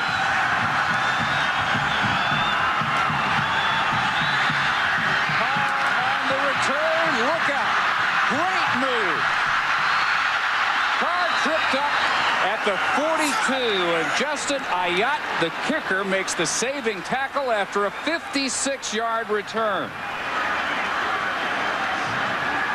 One way or another, Boise State seems to start every possession on the Hawaii end of the field. Well, 3 times they've done it with superb returns, and a couple of times on poor punts by Milne. But the Hawaii coverage units have been very poor tonight. They have not maintained their responsibilities. They've gotten bunched up behind one another, and that time they were victimized by brilliant running by Carr. That's just great athletic ability in finding the opening. Average start there, 48. This one, the Hawaii, 43. And the end around to Beatty. Hemmed in. Maybe one. Let's get an update from Reese Davis.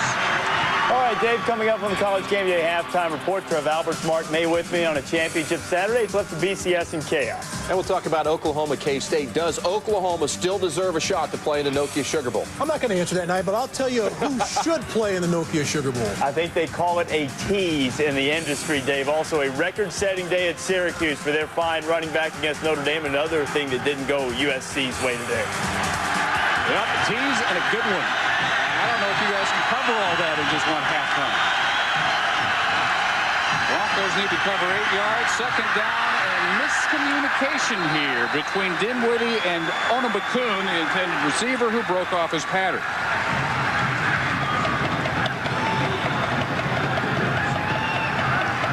You figure Dinwiddie knew what was supposed to happen. Junior Onabakun with just 6 catches all year coming in, so 3rd and 8. Dinwiddie read press coverage, thinking that the man was up playing man coverage.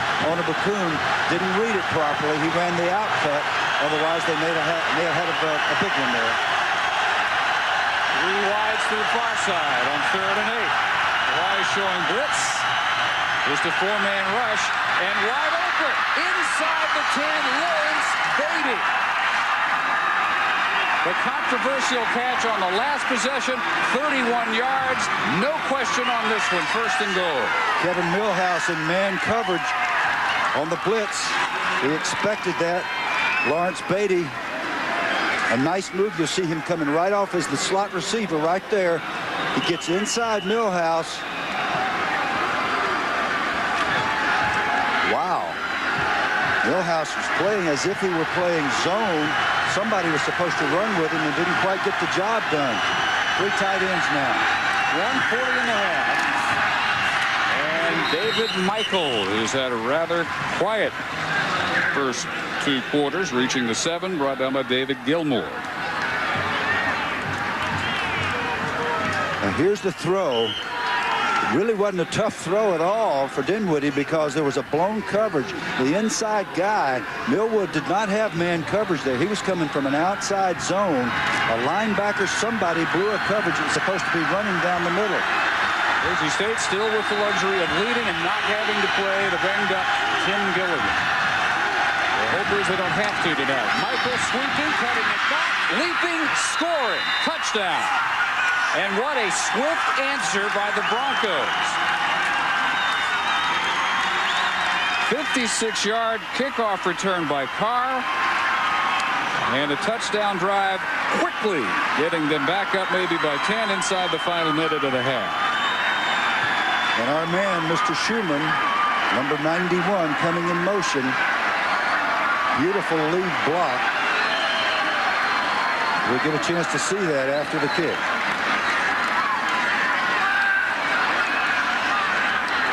Mike Sanford, the holder, Mike Dominguez, the snapper. They have had as much practice at this as anybody outside the Oklahoma Sooners special teams. And the streak now at 49 straight PATs for Jones. Derek Schumann, number 91, a freshman from Eagle, Idaho, coming in motion right there at the top of your screen on the right. Great job of hooking up on his man, sticking with him. Jason Turner, the right tackle, pulled and led, kicked out Kevin Millhouse for a nice lane to run it in the end zone. Good teams answer scores. Both these squads have done that. Boise excelling in the field position game with excellent special teams play. Just had to go 43 yards. They did it in 5 plays in 2 minutes. After it looked like the Warriors had every reason to think they had made this 3-point game at the half.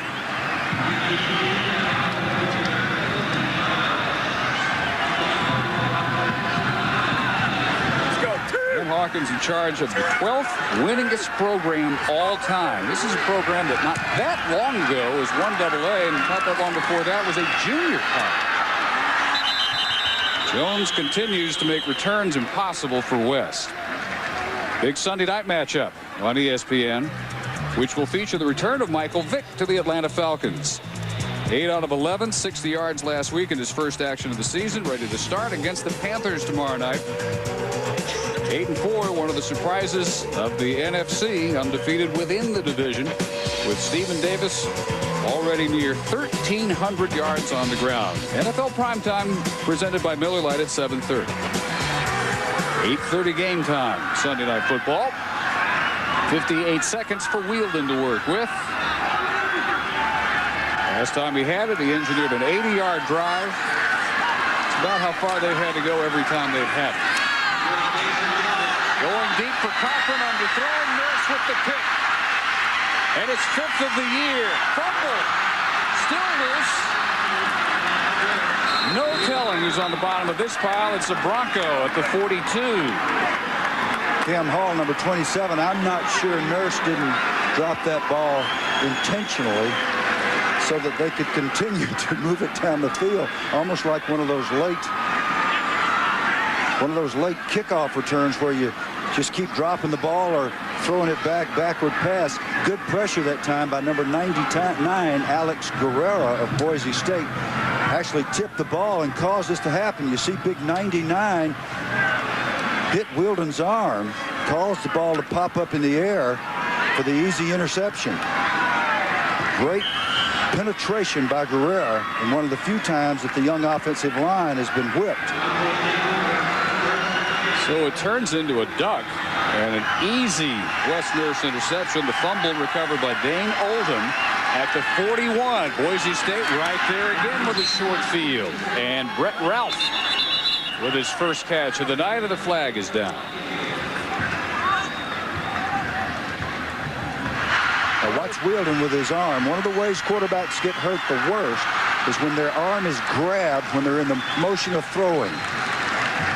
That knuckle hits a headgear. Sometimes it's sprained or fractured. Sometimes the shoulder is injured. You have to hope that it's just minor and he'll be able to come back in.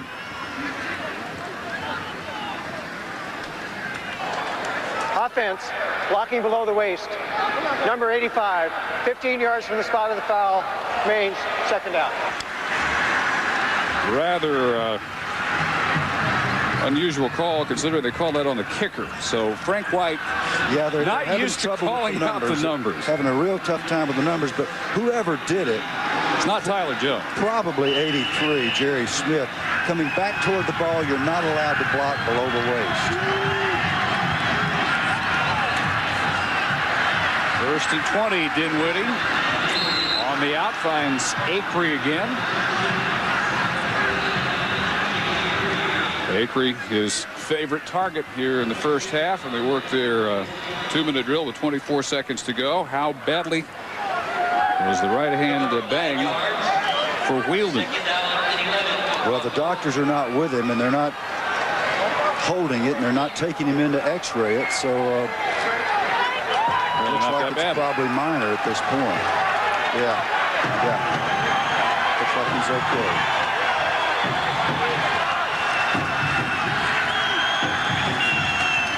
Second and 11, and Dinwiddie sacked by Kernan. 15 tackles last week against Alabama. An active first half tonight. Boise State timeout, 16 seconds. Boise State's having their problems with the blitz and with the stunting of Hawaii, but when Hawaii sits back and plays its base coverage, that's when they get in trouble. Dinwiddie picks them apart.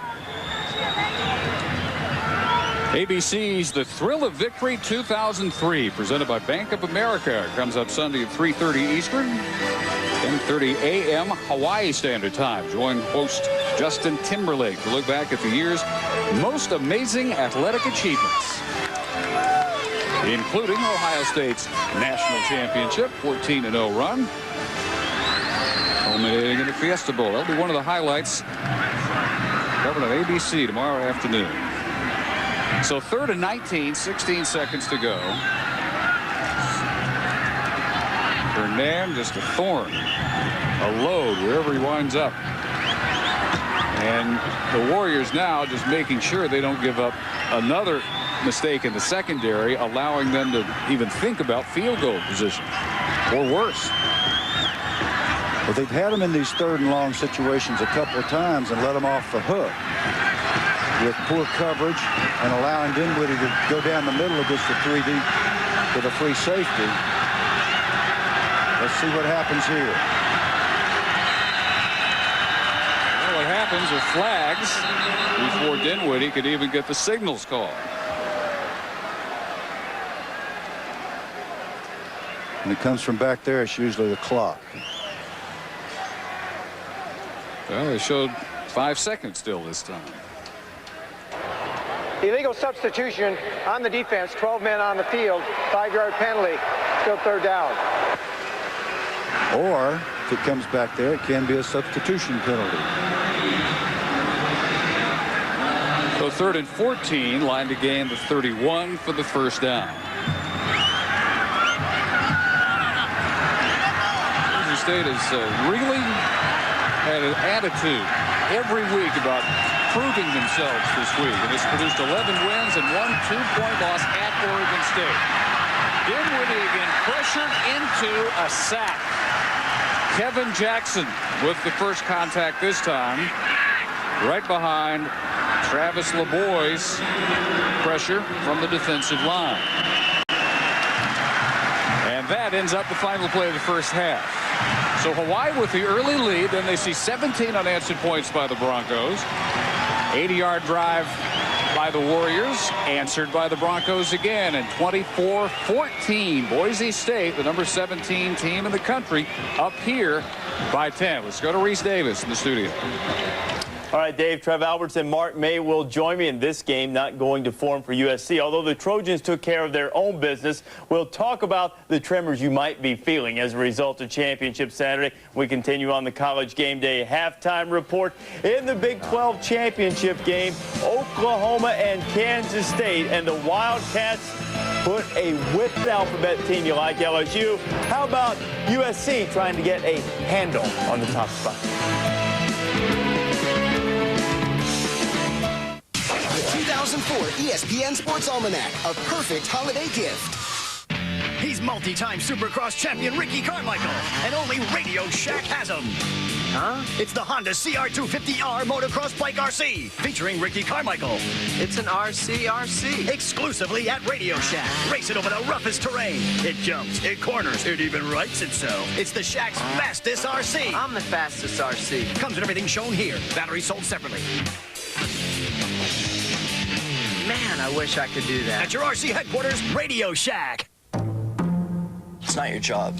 It's not your laugh. It's not your hair. It's not your shoes. It's not your car. You can tell more about a person by the watch they wear than anything else. Seiko Kinetic, powered by the movement of your body. It's your watch. Taco Bell's Fajita Grilled Stuffed Burrito. Sizzling marinated carne asada steak and tasty fajita veggies. Wrapped and grilled to go. You should have gotten fajitas. Nothing beats the sizzle when you think outside the bun. World shock the world. It's all shaking up in the BCS. Kansas State and Oklahoma. You see, Bob Stoops and the Sooners, they did okay against the band. Music didn't go their best single season in NCAA 1A history with Tony Dorsett. He did it in 1976, and Dorsett won the Heisman Trophy. I don't know if Sproles can come from off the radar screen to win the Heisman, but Kansas State is the Big 12 champion for the first time. How in the world did they dismantle this juggernaut team like Oklahoma like they did? Well, Kansas State has a guy named Darren Sproles, and I think that was the whole story to this game, guys. I think from the start, we saw the highlights, Darren Sproles coming out and establishing the run. And time again, we've seen Oklahoma's safeties be very aggressive. Well, they had to come up around the line of scrimmage, get 8 guys in the box to help out on Darren Sproles. When that happens, James Terry getting man-to-man coverage on the outside, and L. Roberson getting that man-to-man coverage and making plays. Darren Sproles with 322 yards of total offense. I also wonder, guys, the fact that Mike Stoops is now going over to Arizona to be the head coach, you can't say it wasn't a distraction. This defense gave up 519 yards of total offense. I don't want to take anything away from Kansas State, but I just wonder how much of a distraction Coach Stoops leaving to Arizona might have been on this team, Mark. You know what the distraction was? What? Kansas State's defense. Well, that was part of it too, Mr. May. And I think if you look back the entire situation, what Bill Snyder was able to do to get his entire team ready to play this football game, not just the offensive side of the ball, they won that battle. They won the special teams battle. But the key was defensively, what they were able to do to Jason White. They were able to disrupt his rhythm. They were able to put pressure on the quarterback, whether he was in the pocket or rolled outside of the pocket. And that was the key for the defense, to make sure that he couldn't throw the ball when and where he wanted to. They held this Oklahoma offense to 7 points. That was huge in this game. Whenever your defense can dominate in a big game like this, it's a lot easier to win those games. That's 41 below their national leading average on the season. You also wonder if Oklahoma heard the talk that they could lose this game, still make the national championship. That was your fault. I know you're the one who said that. I just brought it up. Well, that was not the case for LSU. The Bayou Bengals knew that they had to beat Georgia in the SEC championship game to hold out any hope of going to the Nokia concentration necessary. It was an 8-0 game, and now 17-0 when David Green just starts getting drilled, Mark. And it was this great defense of LSU. If you want to put pressure on a quarterback, you know what you do? You blitz him from the blind side, just like that. LSU came in leading the SEC in sacks and dome, and they hoped for the ninth. This was a matchup of the number 1, number 2 scoring defenses in the country, and LSU's offense has come eons, 34-13. LSU has now won the SEC title in 2 of the last 3 years. And Trev, now it appears, based on our BCS projections, Oklahoma will still be there. In your mind, who should play against the Sooners, or are they the 2 teams that should play for the national championship? I'm not going to say, because there's 3 teams that have a legitimate shot at playing for the national championship. I believe both USC, LSU, and I think Oklahoma, all, with 1 loss. I think they all deserve a shot. But this whole game for me was Justin Vincent, this LSU offense. I said coming in that Georgia had the best defense in the SEC. Obviously, I was wrong. 443 yards. That was the whole story. 200 yards on the ground for Vincent, and Matt Malk was as good, Mark, as I've ever seen him play. Let's get back to the big picture. It can't be a tag team. It can't be like, okay, you play this team, I'll play this team. You have to pick 2 teams. Mark, I'm telling you that they all deserve a shot. That's what's wrong with this system. Let me tell you what. It's the 2 wrong. best teams right now, LSU and USC. Easy. If anybody's watching these games today, the way that Oklahoma got dominated, if you look at LSU and USC's losses this year, they were close losses. USC in triple overtime. They weren't thumped like Oklahoma was thumped tonight. And I think anybody who watched that game tonight are sitting back saying, this is not the number 1 team in the country. And I think that the way those other 2 teams played today, I think that was just proven to everybody that these are probably the top 2 teams in the country, and they should play in the Nokia Sugar Bowl. LSU, USC. I'll give you they played better today, but the one thing, the losses, clearly Kansas State is a better team. That's the best loss if you rank how good the teams are that beat these 1-loss teams. Look at the whole season, Mr. May. Don't get all excited. Is it less fluid? Relax. Less fluid right now? There exists the possibility that the number 1 team in both polls might not play for the national championship. That's USC trying to take care of business when we continue. Stay with us, everybody.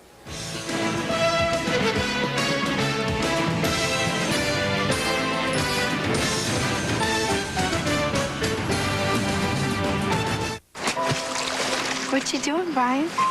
I'm just putting my name and address in these bottles and sending them out to sea. Hopefully someone will find them and contact me someday. Wow. Yeah, wow.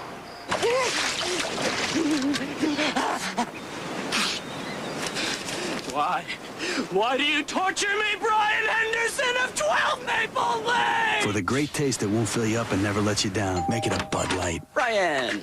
Oh, nice to meet you. Last Thanksgiving, about 2 million people tried to deep fat fry their turkey. 15 succeeded in setting their houses on fire. At Christmas, there was a lot of driving over the river and through the woods and a little bit of skidding on the ice and taking out Grandma's garage door. So while you're celebrating, Allstate will be standing by. Trouble never takes the holiday. Neither should your insurance. That's Allstate, Stan. Are you in good hands?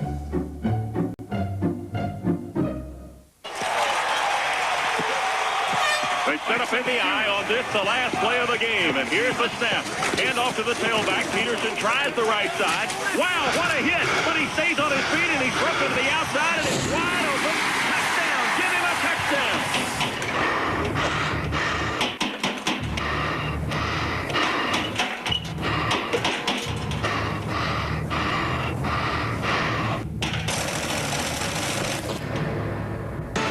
It's Showdown Sunday, and the Countdown Gang is ready to duel. But first, he's back. What to expect when Dynamo Mike Vick makes his long-awaited start. And why nobody is safe down the middle in Dallas. Get inside the heads of two of the hardest hitters in football. Plus, we break down the 6 key matchups on Showdown Sunday. Oh, it's not a do-or-die week. It is a do-or-die week. Sunday NFL Countdown, presented by Old Spice, 11 a.m. on ESPN. Back on the College Game Day halftime report. Oregon State and USC. SC, the number 2 team in the country. No score early as SC comes charging onto the field with Nokia's Sugar Bowl dreams dancing in their head. Derek Anderson, typically miserable on the road, gets the Beavers off to a big start. His big play receiver is Mike Haas. He's going to take it all the way down to the 1. Steven Jackson would cash it in from there. Oregon State on top 7-0. You know, Oregon State had won in Southern California since 1960. It's already 21-7 when Scott Williams turns in another candidate for best catch of the year. The Trojans roll over Oregon State 52-28 the final. Leinart saying afterwards, we deserve to go to the national championship game. He threw for 278 yards and 5 touchdowns on the day. Elsewhere, Notre Dame and Syracuse. What a day for Walter Reyes, guys. Outstanding job running the football. Fouling his blockers. Here he takes it in for the score, but he had a huge day for Syracuse running the football. 189 yards, 5 touchdowns, 38 touchdowns, a school record. He broke Floyd Little's mark. Syracuse had some terrific running backs up there, and Reyes etches his name in the record book alongside some of those immortals, some of those guys. Brown, Zonka, and the aforementioned Mr. Little. And Syracuse puts a notch in its belt and deals SC a little bit of a problem. Of course, Notre Dame, a USC opponent, hoping for that strength of schedule bump with a Fighting Irish win, but they didn't come close to getting it as the Orange roll over the Fighting Irish, 38-12 the final behind Reyes' terrific day. And Navy takes the Commander-in-Chief's trophy. Kyle Eckel going for 152 yards and a couple of touchdowns. And a wonderful job done by Navy this year, going from 2-10 last year under Paul Johnson to 8-4 this year and a bowl game. Outstanding. He's a Coach of the Year candidate for sure. Paul Johnson's done a great job at Navy. They win their 8th game.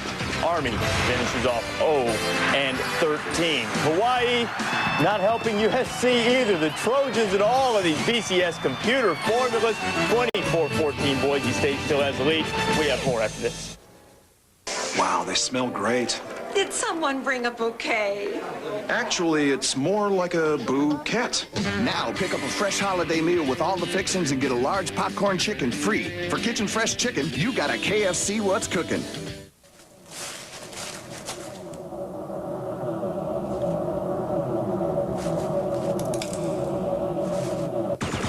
Red Faction, rated M for mature.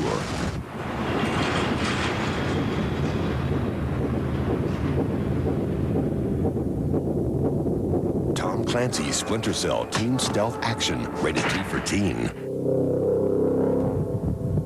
Now on Engage. We could go on and on why Maglite is one of the world's most durable flashlights. Or we could just hit it with a Mag truck.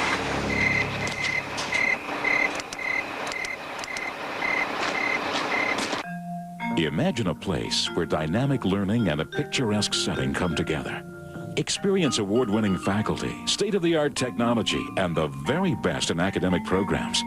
Explore a vibrant capital city where job and internship opportunities abound in government, healthcare, industry, and the arts. Discover Boise State University, where dreams become reality. Boise State University. Real education for the real world. Hi, folks. I welcome you to shop the home of GMC Trucks, Arnie Miller Pontiac GMC. Come see and take a spin in the all-new 2004 Envoy. The Envoy has the space you need to be comfortable and the power to get you where you're going in town or on the highway. The Envoy from GMC drives great, looks great, and it's here for you to see. They'll make your visit a real pleasure at Ernie Miller Pontiac GMC, 4700 South Memorial. Ernie Miller makes a good deal. Great! This isn't about me. It's about them, the people who sit across the mic from me. Thousands have. Politicians, entertainers, extraordinary individuals. And if they reveal more about themselves than they ever thought they would, we've asked the right questions. Larry King Live, weeknights on CNN.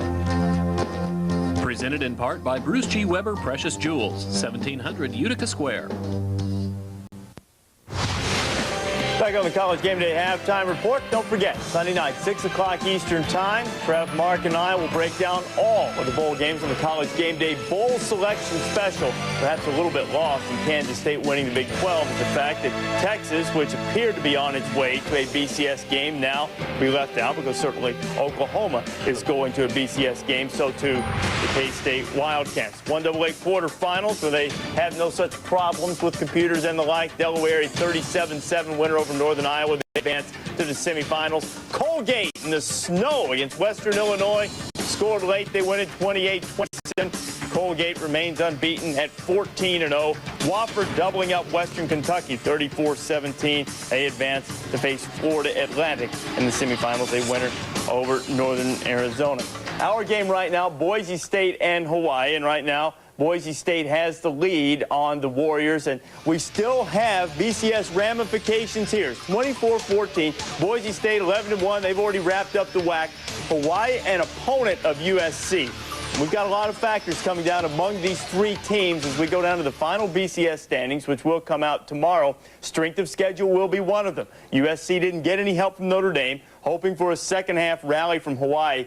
And the human poll is going to factor largely into this, guys, because should Oklahoma only fall to number 2 and LSU somehow not move up, and that would benefit USC. But if Oklahoma goes to number 3, maybe LSU, too, they get in there against OU. You know, I heard a lot of people talk about how it shouldn't come down to this. It shouldn't come down to Boise State and Hawaii playing who wins that game in terms of the BCS. The point is, games at the start of the season had just as much impact. We just didn't know it. So don't get all excited that Boise State and Hawaii's having this impact in the BCS. It happened all season long. You didn't know what sort of impact it was happening at that time, Mr. May. I think the bottom line is you will find out for sure in the human computers. It will be USC. You mean the human poll? The human polls. Okay. There's no human computers, of course. A human computer. No, there's no human computer. But you will find it's going to be USC and LSU 1 and 2. And I think Oklahoma will fall to number 3. And I would not be surprised if Michigan's number 3 in one poll.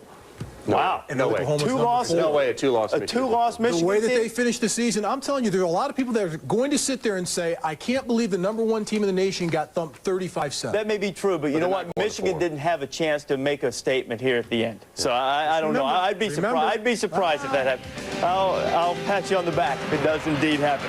Lee Marks marking one up for the Broncos. Boise State on top, 24-14. What did you say? That better not happen. I'm not going to let that happen. People loved it so much, we brought it back. The big, bold flavor of Arby's Italian beef and provolone. With beef oven roasted so it's tender and juicy, not greasy. Then marinated in Italian seasonings with authentic provolone on a soft baguette. If you haven't had one yet, you don't know what you're missing. Gee, other than that, you have a really nice announcer voice. Thanks, Sarah. Excuse me, someone's at the drive-thru. Welcome to Arby's. Have you tried our new Italian beef and provolone? What are you eating today? Thus does fear manifest itself. The fear one is about to pay too much. Fortunately, Helzberg Diamonds Value Promise is a very effective antiperspirant. Helzberg Diamonds. Confidence comes in a burgundy box. Jingle bell, jingle bell, jingle bell rock. Jingle bells swing and jingle bells ring. bushels of fun. The jingle hop has begun. Jingle bell, jingle bell rock. Jingle bell time and jingle bell time. Share the joy this holiday season. Products rating pending through mature. PlayStation 2, the only place to play.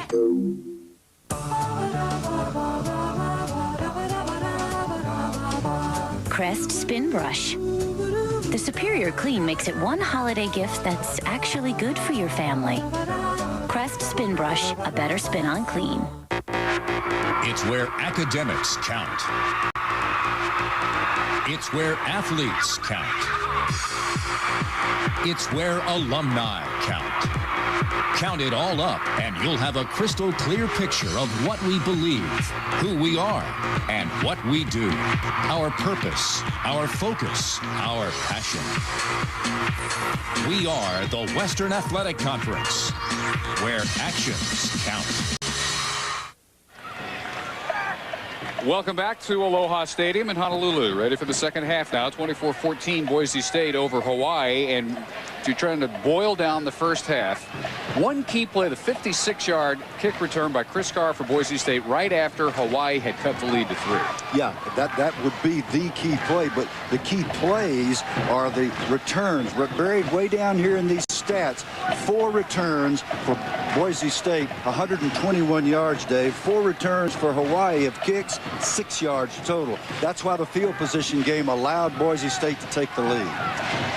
And Boise State, partly because of those returns, has had incredible field position. 5 of their last 6 drives have started in Warrior territory. 5 of the last 6.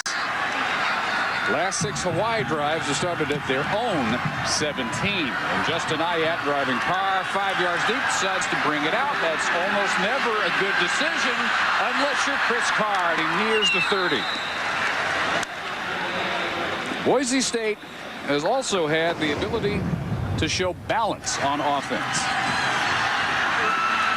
Lee Marks, 30-yard touchdown on his only carry of the game. Donnie Heck leaping for his touchdown, 7 carries, 21 yards, and David Michael carried only twice in the first half, but that had him into the end zone. So all 3 of their touchdowns on the ground. Ryan Dinwiddie, 11 of 18, 172 yards, no touchdowns, 1 interception, an unusually quiet first half for him. Donnie Heck on the carry, and Heather Cox on the sidelines. Well, Dave, I was able to talk to Dan Hawkins, and those sacks of Ryan Dinwiddie certainly a concern. He said we need to continue to mix up the coverage, though, because it's a bit of a double-edged sword. If we protect more on the line, we lose some of our playmakers. Something else to keep an eye on. Ryan Dinwiddie is as banged up as I've seen him all season. First the knee, and then he injured his right wrist on the last series of the first half. Now for Hawaii, major concern is Wielden's finger. He definitely injured it on that last play. They're going to try and use him, but they might have to go to Chang early, guys. Which they expected to do earlier than the third quarter. We expected to see Chang in the second. Lawrence Beatty, the intended receiver. Let me put that in perspective. Suppose the quarterback you're bringing off the bench has over 12,000 yards passing in his career. Not a bad guy to bring in. He will leave college football as its all-time leading passer for yardage if he stays healthy for his senior year next year. So we have Timmy Chang yet to see the action. Ryan Dinwiddie, who will leave as the all-time highest rated passer in college football history. 11 of 19 has to throw that one away. He absolutely will not throw into double coverage. Travis LeBoy, who had the interception in the first half, had the pressure here. Hawaii just got up on the line of scrimmage. Didn't mind showing Ryan Dinwiddie, here we come. We're going to bring 6, 7. We might bring 8. We're going to cover you man-to-man, and they covered well. Good job by the corners. Off the side of the foot for Kyle Stringer. And now Hawaii is going to enjoy some of that luscious field position that Boise State has taken such good advantage of. Going to take over the 46 after a 17-yard shank. forget, Sunday, 6 Eastern, 3 Pacific, 1 Hawaii time, the College Game Day Bowl Selection Special with 11 bowls making their announcements live from the ESPN zone in Atlanta. Reese, Trev, and Mark will break down the matchups. Maybe by that point, Trev will have figured out who the top 2 should be. How can there be a question? I don't think Trev's going to figure it out. How can there be a question? I don't think he wants to. In the history of college football, if you lose your last game, you are punished. How can Oklahoma, in any sense of fairness, not be punished for this loss today? Wheel done a nice job. Not turning it over and then turning it into a completion to Gerald Welch. Wow, that is tough to teach. It's the old high snap trick. You let it bounce once, it comes right back in your hands. You roll out, you break contain, and you complete a pass to Welch. A very poor snap, which is uncharacteristic of Derek Fa'avi, the young center, and a great job of improvisation by Wheeldon. He hadn't had a lot of practice at stuff like that. Broke contain, got outside, threw a duck, but a nice catch by Welch for the first down. And to give to Mike Bass, one of the 2 running plays in the Hawaii offense. They got 2. They got at least 2. We saw another one, though, down there on the goal line. Quarterback option. It may have been an option. It may have been a planned run all the way because he didn't look like he intended to pitch it. I called it an option at the time. I'd need to study it to see if there were a pitch back. Timmy Chang checking his wristband. He's staying in the game. He knows what's being called.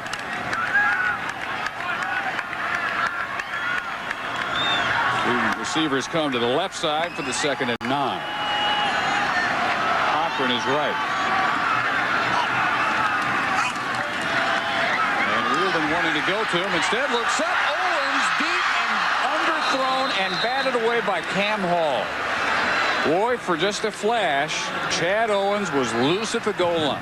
Well, he was subject to double coverage there, and this is a part of the package that's really kind of confusing, and I think they baited Wheeldon. You can see that Wes Nurse and Cam Hall are running step for step, and they're bracketed in and out on Owens. It was not the right place for Wheeldon to go with the football. And then Carr got there too. So it became very crowded very suddenly around Owens. 3rd and 9. Wheeldon under center. Virtually unheard of. He gets it complete to Canino, and Britton gets it down for a first down to the 17-yard line. A gain of 17 yards. We've got 5 missed tackles. That's Gabe Franklin, who's missed a couple tackles for Boise State. Something that they don't normally do on defense. He's in perfect position. All he's got to do is stay on his feet, run through the tackle. Instead, he dives.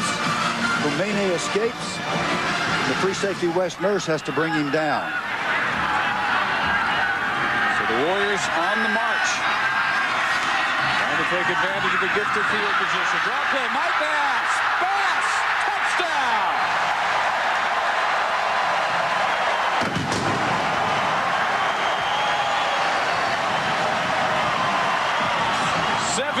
yards.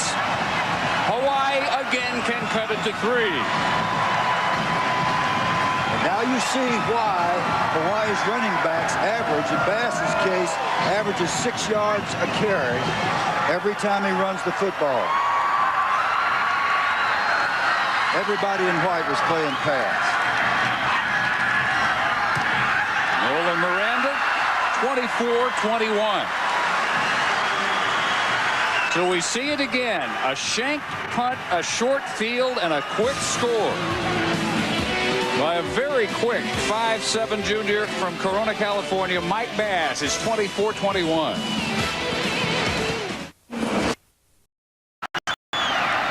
Low driving kick.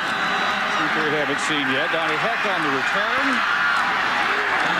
It does achieve one thing. It keeps it away from Chris Carr, who has the 56-yard kick return tonight. And Boise State, for once, will start deeper in their own end. Imagine you're a defensive lineman for Boise State. This guy's starting to throw in rhythm. We got to get to him. Whoop. Oh, my goodness. Look here. I'm going to rush up the field. And this giant crease is created by the young offensive line.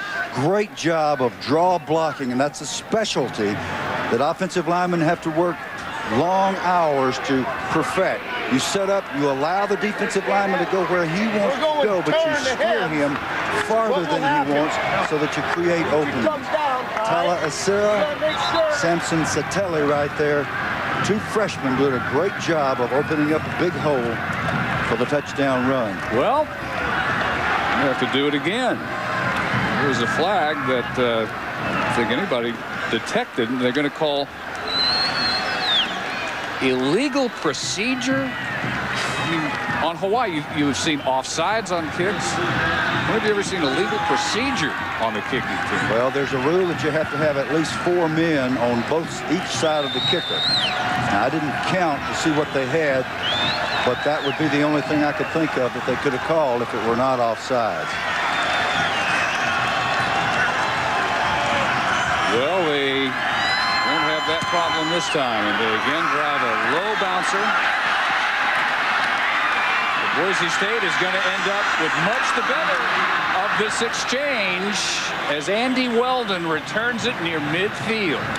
This 22-yard return. Yeah, Tyson Helton is a special teams coach for Hawaii, and this is a nightmare night for him. Everything that he's doing is not working. Your coverage units are getting out of their lanes. They're getting gashed every time. You get a nice kickoff, you get good coverage, and you got to kick it again. You try a squib, and a tight end picks it up and runs it down your throat. And here they are lining up near the 50-yard line again. It was going to be the worst field position of the night for the Broncos. Now, average for them. Zone 47. And Donnie Heck weaves into Warrior territory and a gain of 5 yards. Back for junior from Meridian near Boise, former Idaho High School Player of the Year.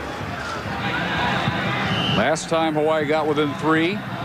Even bigger kick return. Set up another short scoring drive, and Boise State has had plenty of those tonight. That kind of field position. Just completely the opposite of the Alabama game for Hawaii last week, when Mills' punts were so deadly, and Alabama always had the long fields. That's been Hawaii's lot to deal with tonight. Flag in the backfield as Dinwiddie goes down. Holding on the Broncos.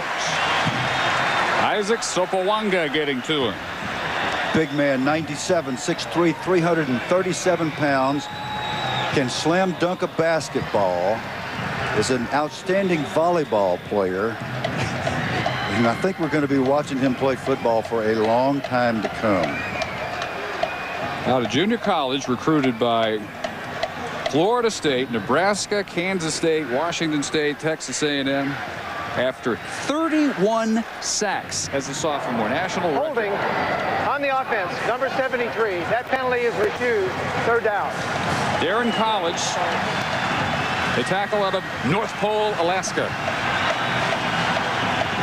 But refused, and it's third down and 10. Sopawanga says his best memory of his entire stay here at Honolulu as a Warrior was last week. The win over Alabama.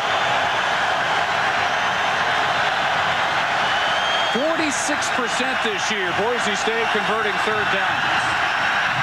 Dinwiddie throwing it up for Beatty. Under pressure and not close. Covered well by Millhouse. Not only was he covered well, but Beatty was not expecting the football. He never saw it. He never knew the ball was launched. He was actually in position to where he might have had a chance at the ball, which was reasonably well thrown when you consider that Lance Samaseva, number 92, was right in Dinwiddie's face. No shank this time for Stringer. And not much on the return either by Clifton Herbert. 40 on the punt, 4 on the return. 51 to go on the clock in the third quarter. Dinwiddie trying to get better efforts next time the Broncos get the ball. Hey guys, Wendy's. Meet the new guy. Hi, I'm Bob Holtkamp. Hey, help yourself to some snacks. Speaking of which, you know what would taste good about now? Yeah, a big, hot and juicy cheeseburger. With everything. I can almost taste it. Telling me, if there were a place to get a hamburger that good this late, I'd not only drive, I'd buy. Really? Wendy's classic hamburgers are made fresh, so they're always hot and juicy, so you can eat great even late. You must be the new guy. Yeah, thanks. Wendy's, it's better here. Come away. Come away to Neverland. This Christmas, There are mermaids, Indians, pirates. escape to a place Bring me those children! where anything is possible. Brace yourselves, lads.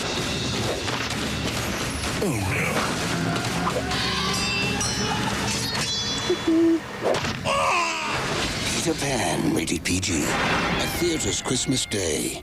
Yes, I'll put that number in now. The Logitech cordless keyboard and mouse.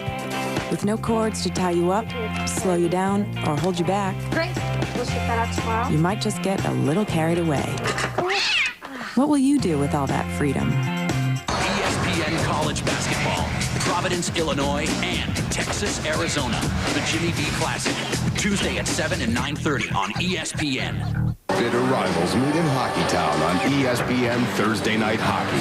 Brett Hall and the storied Detroit Red Wings face off against the Chicago Blackhawks. Chicago, Detroit, Thursday at 9. The NHL on ESPN, made in America. ESPN2's College Football Saturday. Brought to you by Wendy's Wild Mountain Chicken and Wild Mountain Bacon Cheeseburger. It's better here. Ryan Dinwiddie a little bit ticked after that last series ended. One of the few times they haven't been able to drive from taking over near midfield. The only time they haven't been able to do it. When you're the leader, sometimes the big guys need to be shaken up a little bit. Ryan getting in their face. Fielded all the way, quarterback for the Warriors. Intercepted. A diving pick by Gabe Franklin. And the Broncos get right back on the attack from the 39-yard line. This is a throw Quarterback straight up. at which Jason Wilden was baited by the veteran Gabe Franklin, where he clearly thought Franklin was going to be up here in a too-deep look, and Franklin's dropping on him. Yep. He baited him into thinking he was playing flat when actually he was dropping. It would have been a perfect throw had Franklin not broken on it. Beautiful defensive thought. Good theory by Ron Collins, the defensive coordinator for Boise, and they get the ball back. Second interception of the night for the Broncos. Pitch goes to Michael. No cutback alley this time, so he's not able to display his specialty. Travis LeBoy with another hit. Had a terrific game from the get-go tonight, beginning with his interception off his own tip, setting up the first touchdown of the night. Wide night for Michael. 1,000-yard rushers, carried it just 3 times for 9 yards. One of those a touchdown. All the touchdowns have been on the ground for Boise State. After a loss of 1 second down. And Dinwiddie with a backwards pass. Lee Marks for a loss. Going as a running play to Marks. Kevin Millhouse quickly there to blow that one up back at the 44, and it'll be 3rd and 15.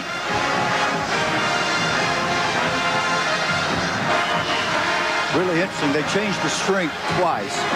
They moved formations and motion left to right, right to left in order to try to confuse Hawaii. And what they did was to draw more black shirts to their attempted flare screen. Beautiful defense by Hawaii that time.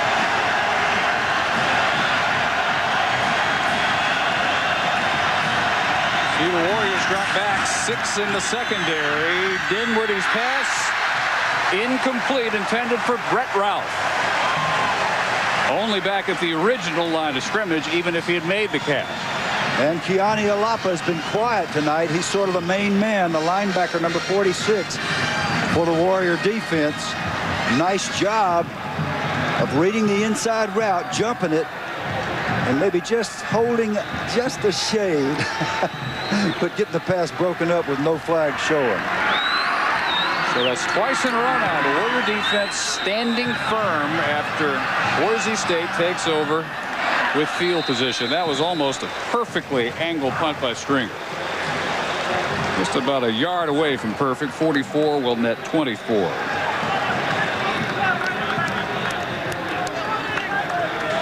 .9:05 to go in the third quarter, and we're joined now by our ESPN BCS experts. Freudian slip on my part. That was very much a Freudian slip. Brad Edwards joins us now from back in Bristol. Brad, thanks for staying up late with us. It has been a long day, Dave, but not as long for me as I think it has been for the USC fans. Well, let's go right there. Tell them, if they're not aware, what impact this game can have on their Sugar Bowl chances. Well, the most important thing, Dave, is that a Hawaii win would keep USC's hopes of staying ahead of LSU in the BCS alive, provided that LSU doesn't jump them in all 7 of the BCS computers. Now, we really won't know that until tomorrow anyway, but let's assume that USC manages to stay ahead of the Tigers in just 1 computer. Add that to a Hawaii victory, and that means that in order for LSU to get over the top of them, LSU would have to have some sort of point value in the quality win department, which means that Georgia would have to not fall out of the top 10 of the BCS following its loss to LSU today. So he already proved what an expert he is. Point value, quality win, you have to know all the lingo. So we got lots more to ask Brad Edwards. Wheeled in again, bobbling the snap, and sacked back at the 13-yard line by Julius Roberts.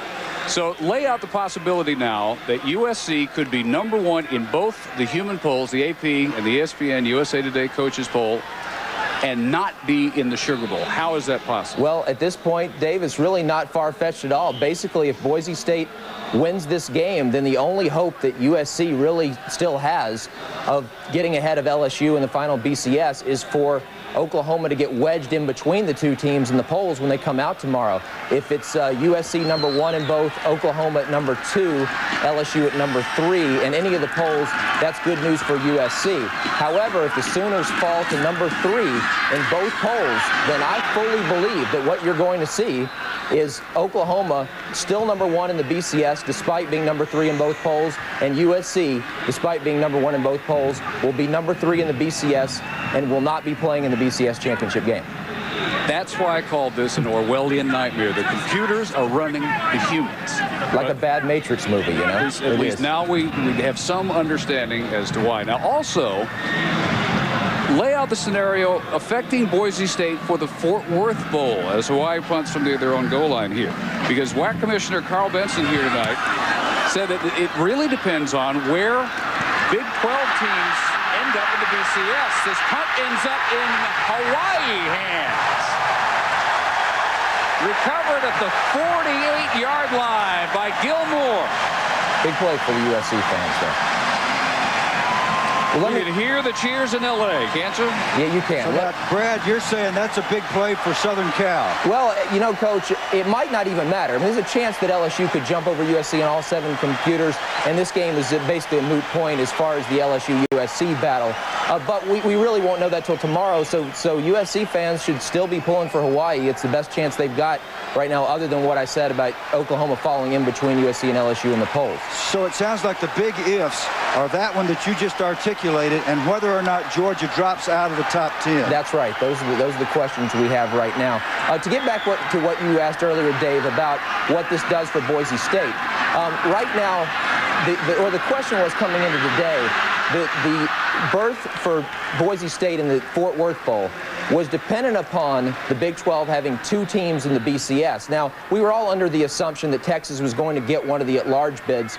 Now I think there's even more of a certainty that the Big 12 will get 2 teams. Kansas State is obviously in as the conference champion, and as long as Oklahoma stays in the top 4, and I'm saying they're going to stay in the top 2, then the Big 12 is guaranteed to get a second team, and that means that they won't fill that final spot, which is in the Plains Capital Fort Worth Bowl, which means Boise State is going to be in that game playing against TCU. But there is a technical possibility that Boise State may not be in Fort Worth. Not likely, but it is possible. I guess it's possible, but mathematically, I don't think that there's any way that Oklahoma is going to fall out of the top 4, and I think Boise State is going to be lined up in the game, which obviously is a huge opportunity for them if they can get by Hawaii tonight to go in that game, a battle of 2 one-loss teams, to be able to prove, that they are a top 10 quality team, and I think that's what they want to show America. I just have one last quick question, Brad. How many hours per week do you spend deciphering all this stuff? Well, I think my head is spinning like those hard drives are right now. I can't even remember what my schedule consists of during the weekday. If it's all coming to a close, though. One more day, and then everybody will be through caring about me for at least 10 more months or so, I would guess. Well, we're happy you included us in your schedule tonight, and happy figuring the rest of the weekend. Brad Edwards. Thank you. All right, ESPN BCS guru explaining all the various scenarios. Really, is in terms of our game right now, USC really rooting for Hawaii right now as Wielden fights off the pressure, just gets it off and gets bopped again pretty hard. So the Warriors unable to move after the turnover on the punt. And now Milne in position, maybe to do what he did so well last week. Get one to die inside the 5-yard line.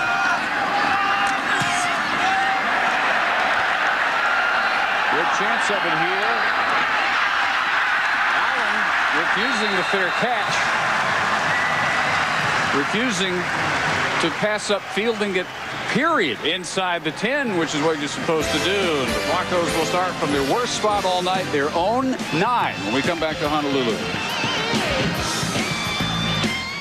ESPN the magazine on newsstands now.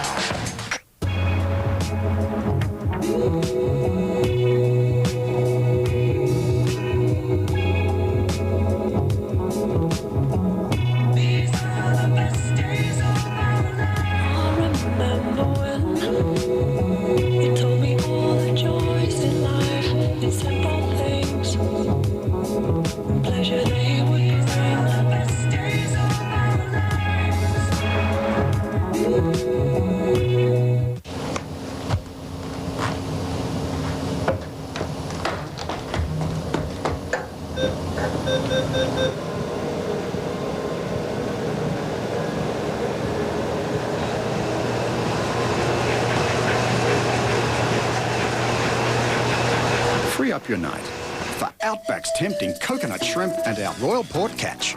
Glad to see someone's using the treadmill. Outback Steakhouse. No rules, just right.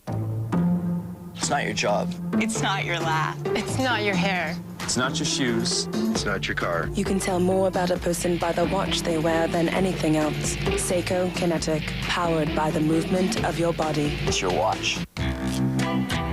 Cold pills. Could any of them start to work faster than Vapor Rub's cooling vapors? So you feel like you're breathing again? We don't think so. Well, we see now how Ryan Dinwiddie deals with what Jason Wielden has had facing him all night, a very long field. Starts with the quick toss out to Brett Ralph. And a pickup of around 5 before the tackle by Kelvin Millhouse. And another nice open field tackle by Millhouse. We have him unofficially for 6 of those. But Millhouse has been a force in the open field, getting people on the ground. One of the things that both these offenses rely on is yards after contact, broken tackles by their receivers, especially on little flares like that.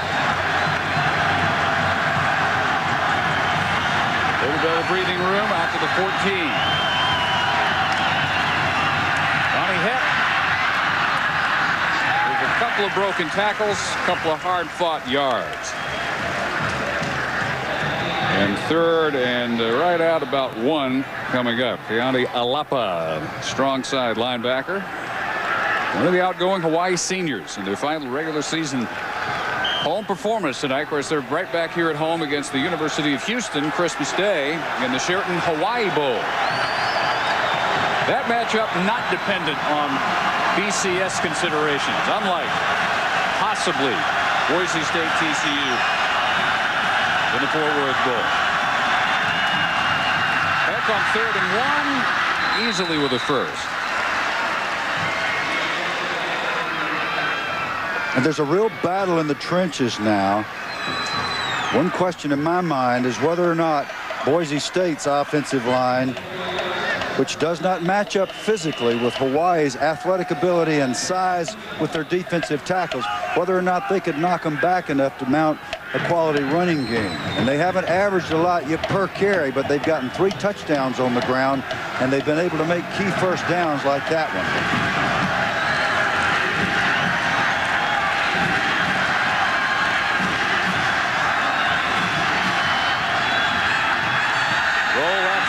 Dinwiddie, one of the few passes you'll see him throw where he's really got to thread it through traffic, and Kevin Lausma, the tight end, who had nary a catch all season coming in his senior year out of Federal Way, Washington, but he brings this one in. Well, this is a really nice route by Lausma coming from the backside. He will have come from the tight end position on the left side all the way across the field, cradles the ball into his chest on a nice throw, right in the middle of bracket coverage. Academic All-Western Athletic Conference. Criminal justice, and the first down again for Boise State. Started the drive at the 9-yard line.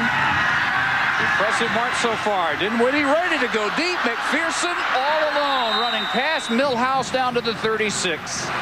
A gain of 29. And we see that Boise State run pass mix again. When they pass, they go big. And when you get the running game going, then suddenly the passing game begins to open up. This is a man-free coverage. He just runs away from Millhouse this time. Too much time to throw the football. You give Dinwiddie that much time to throw, you're in trouble every time. Delivers this one, and McPherson still brings it in for 12 yards. Alapa blitzing and got there a split second too late.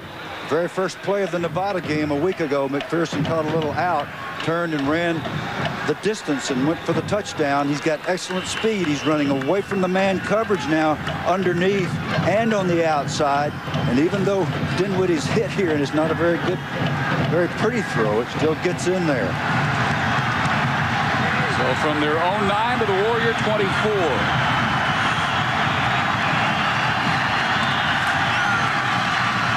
And back to Michael. Knifes off tackle to get inside the 20. About 6 yards for the senior from Sacramento. Pretty good recruiting ground for the Broncos. They got Dinwiddie from the suburb of Elk Grove and Michael from the city of Sacramento. There are a lot of definitions of balance in offensive football, but the one that is the most effective is when you're trying to line up and play defense and you don't know whether you're going to get the run or the pass. Boise's got it working now. They've got rhythm in their run and their passing game and the combination of the two.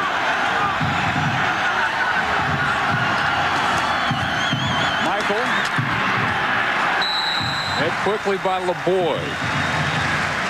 Continues to be the standout defender for Hawaii. Travis LeBoy had a couple of missed tackles early in the game that could have increased his now 20 tackles for loss in his career. Here's a sack early on in the tackle and stunt. We have him for 5 tackles, one sack. There's an interception of his own making. Great balance, change of direction. You're looking at NFL quality athletic ability and #1 right there.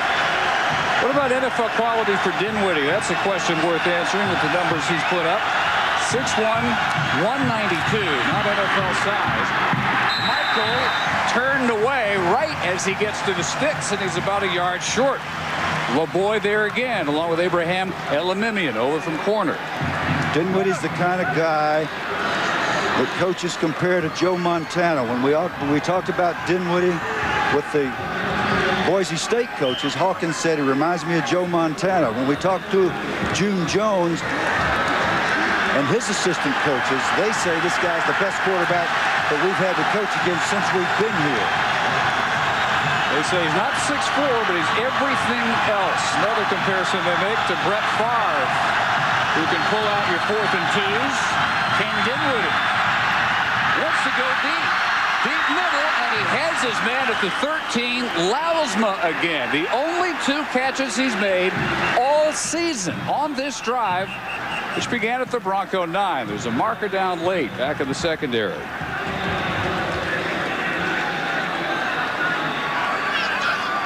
And our WAC referee, Frank White, again tonight calling out penalties and guilty parties. A chance we'll see this all over college football next year. WAC tried it 3 games, 1996. The result of the play is a first down. We have 2 offsetting dead ball personal fouls. One on number 3, one on number 15. Those will offset. Milhouse and Anabakun. No impact on the play, and so Boise State's drive has reached the 13 of Hawaii. Dan Hawkins says, we take a back seat to no one in teaching the passing game. Talking about himself and Chris Peterson, his offensive coordinator. And boy, the people have turned out with their 3 years there, but the numbers that Dinwiddie has turned out sure back that statement up, don't they? Indeed. Their red zone coming into this game, they scored 78.8% of the time. The 3 times they've been down here previously tonight, they've taken it in or kicked the field goal 4 times, I should say. Johnny Heck inside the 10. We're inside the final minute of the 3rd quarter. The one thing they have not done a good job of this year is scoring what is considered to be the requisite number of touchdowns when they get down here. They've only scored touchdowns 62% coming into this game. Obviously, they're 75% tonight. That's what they need here. They need to take it in for 6. From their own 9 to the Warrior 8. 12th snap of the possession. Again, Heck, more room this time, and he bulls his way in. Touchdown. His 2nd of the night. And for the 2nd time tonight, Boise State stretches the lead back after Hawaii had cut it to 3. Donnie Heck just beat both safeties. Not the norm for Happy Gilmore or Hiram Peters to get beat in close quarters like this, but they both missed this tackle, just got crunched. Beautiful running, and you can see how Heck was the MVP in high school. Tyler Jones hits another one. 11 seconds to go. Boise State has another 10-point lead. So the lack of close game experience not hurting Boise State. There had to be a question coming in. They've been beating people just to death. Their last month or so, their average margin has been nearly 40 points per game. They've scored 50+ 5 times. They're usually looking at their 2nd, if not their 3rd team offense by this point of the game. They have the 2-point loss early at Oregon State. The only thing keeping them from a perfect 12-0 record coming in. And the last close game, that Tulsa 7-point win. Before tonight, the last time they had trailed was at the half at Louisiana Tech. They threw that one out by 6. They came back to win that one, so they've shown grit.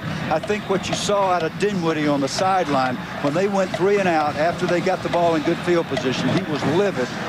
Got over and got in his big guy's face, came out, and may have had some influence on the play calling because they went back to more balance rather than just throwing the ball.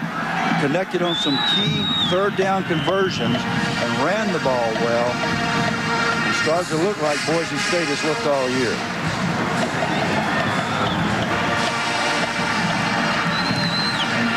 John West has done this all night. Chase Tyler Jones kicks back into the end zone. And Hawaii has the last 11 seconds of the 3rd quarter.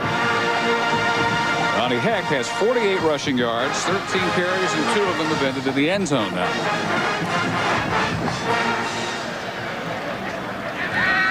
That continues to be the story tonight. Although the Broncos now prove they can march the length of the field, too. Hawaii with an 80-yard drive this quarter. Now Boise State takes it 91 yards.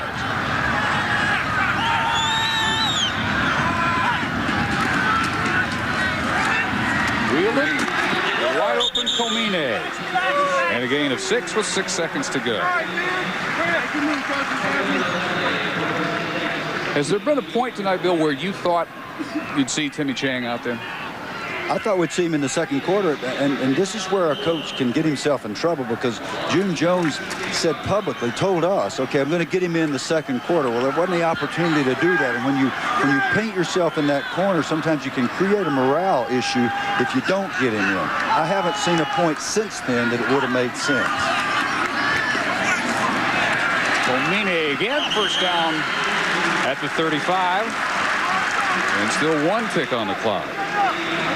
Basically the same play twice in a row to get him 15 yards. And Wheeldon has had a bad moment here. He's thrown a couple of picks, but he has not had the extended cold spell that cost Chang the playing time last week. Now, the worst thing that's happened to Wheeldon recently is the bad snaps from his young center. Derek Fa'ave gave him a couple of really bad snaps. He turned one of them into a decent play. The other one was not a good play. At least they didn't lose the football at the time, but it stopped drives. Hawaii averages 379 through the air. So about 200 below that as Jeremiah Cochran has another Warrior first down to the 47, a gain of 12 to end the third quarter, and it ends with Boise State again stretching a 3-point lead to 10. Broncos 17th in the country coming in, leading 31-21 when we go to the fourth quarter in Honolulu. College football's celebration of excellence writes a new chapter. Who will be the chosen few? The 2003 Heisman Trophy presentation presented by Wendy's. Saturday, December 13th at 8 Eastern on ESPN. Riveting. Compelling. Suspenseful. Incredible. You make it clear I own this town. The best new drama of the year. Line of Fire. Tuesday at 10/9 Central on ABC. Kia time right now at Ferguson Kia. Get a 2003 Kia Rio. Pay $0 down and just $169 per month. Get a closeout Kia Spectra LS. Pay $0 down and just $199 per month.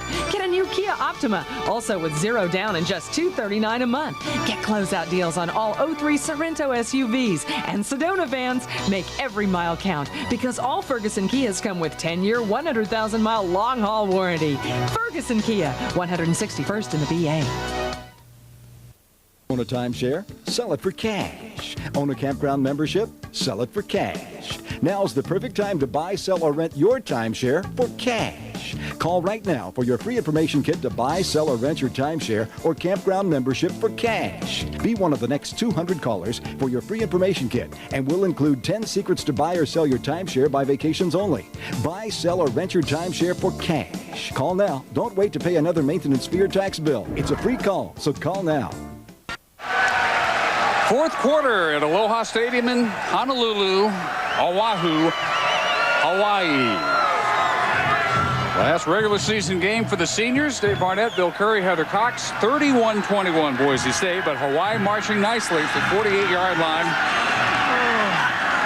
Wheeldon hits 3 quick ones after the Boise State touchdown. That little streak ends here as Cochran keeps running up the sideline after Wheeldon expected him to break off the pattern. In the third quarter, the pick by Gabe Franklin, giving the Broncos a typical short field. Donnie Heck, his second rushing touchdown of the night. They have all 4 of their touchdowns on the ground. Dinwiddie has not thrown a touchdown pass tonight. Boise State, in almost every case, has been able to take advantage of terrific field position. Weisel to earn their way to the 47. That's about where Boise State's been starting their drive. A little bit overthrown to an open Chad Owens, running free around the 20. 2 plays in succession now. We've had a breakdown in communication. First time Cochran misread a route, or Wheeldon misread a coverage. Cochran converting to a fade. In this case, just a flat-out miss to a wide open. And there's another thing, a factor here, Dave. Chad Owens is not running the way he normally runs, and Wheeldon may have anticipated that he could run through that ball better than he did, because he wasn't running a lick when we saw him yesterday. Yep. Pre-toe injury, Owens may get to that. Tonight's Owens comes up short. It's 3rd and 10. Wielden again overthrowing Owens, and Bob Hayes at his best doesn't get to that pass. Nope.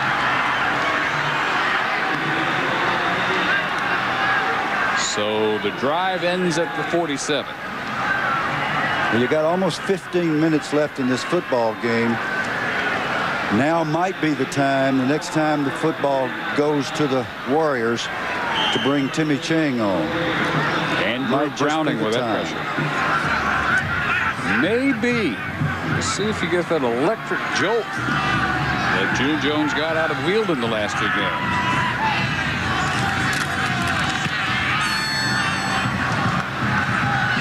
Rick Milne's punts have gotten better as the night's gone on. Brad Allen. 3 nice blocks on this return, which ends near the 30. And the return yardage tonight has been no contest. Way in favor of the Broncos. A 17-yarder here on Milton's 42-yard punt.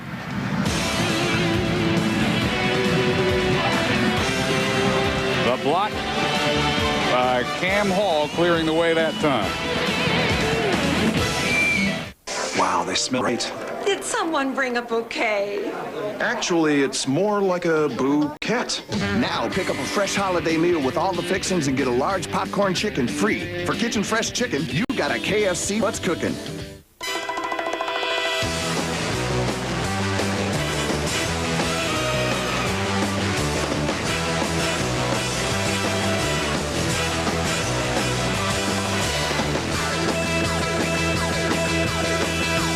With a 140 horsepower engine and responsive handling, we put the fun back into the compact car, the Saturn Ion.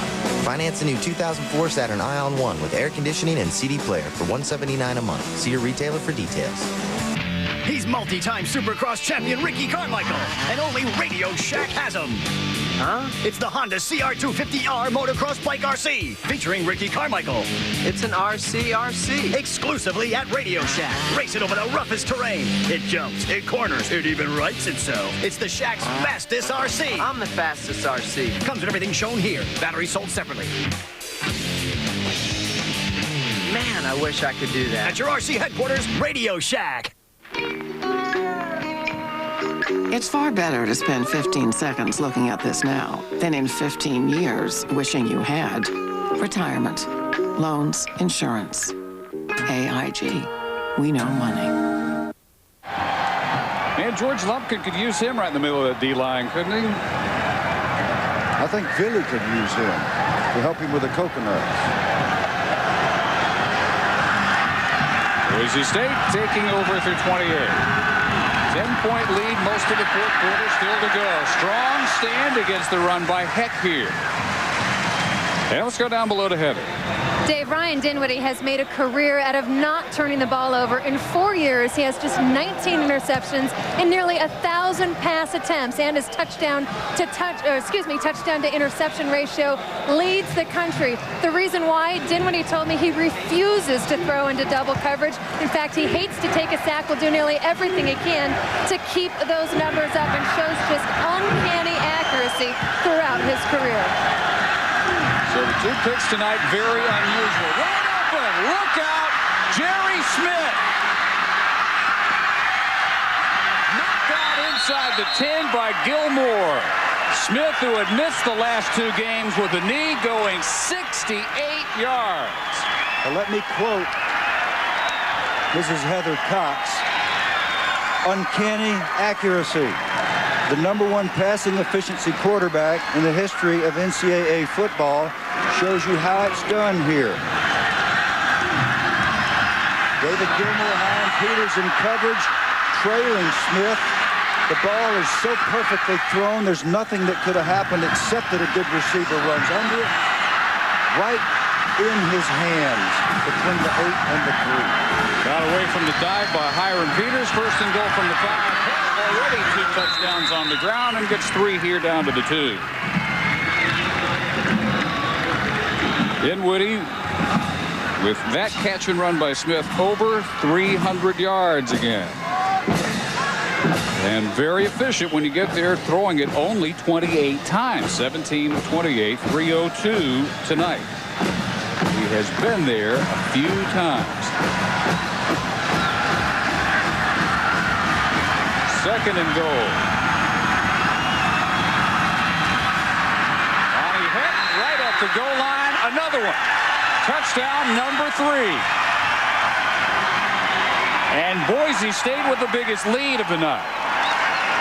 Now remember when this emotional turnaround occurred. It was when Boise State went on the field with good field position, went 3 and out, and Dinwiddie attacked his teammates verbally when they got to the sideline. I mean, he was in the big guy's face. The big guys didn't want to hear it. They looked kind of like that guy right there.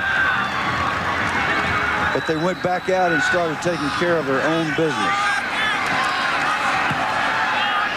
Jones makes it 38-21, but a marker down. Remember, this was not that long ago, a 24-21 game. Heck, with a couple more touchdown runs since then. Still all rushing touchdowns tonight for the Broncos.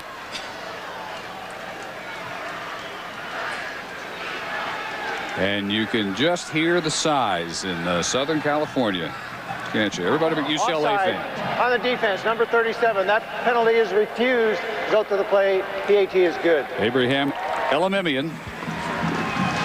The only people happy right now, UCLA fans, reveling in the misery of USC with the possibility that they could be ranked first in both polls and miss out on the Sugar Bowl. And Boise State fans who have seen another really strong performance by number 17, Broncos. My husband's going to cut you off when the light turns green.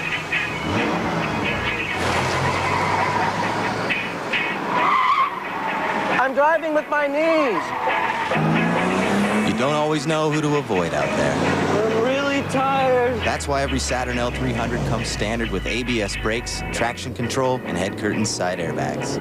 Finance a new 2004 Saturn L300-1 for $249 a month. See your retailer for details. ESPN College Basketball, Providence, Illinois, and Texas, Arizona. The Jimmy V Classic, Tuesday at 7 and 9:30 on ESPN.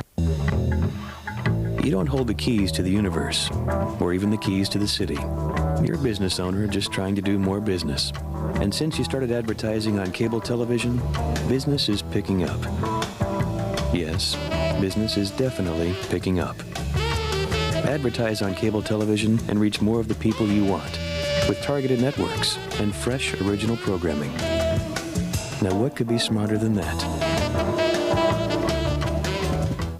Are you trying to sell your vehicle? Are you tired of wading through hard-to-find classified ads? There is a better way. On the internet. Announcing for sale by owner on the new Autolocal.com. It's fast and simple. Upload pictures and text, then sit back and relax. Autolocal.com does all the work. Your listing is presented in a professional manner that's easy to read. And the best part is, it stays there until you sell it. They'll be able to surf in and drive off in your vehicle. For sale by owner on the new Autolocal.com. Now go sell it.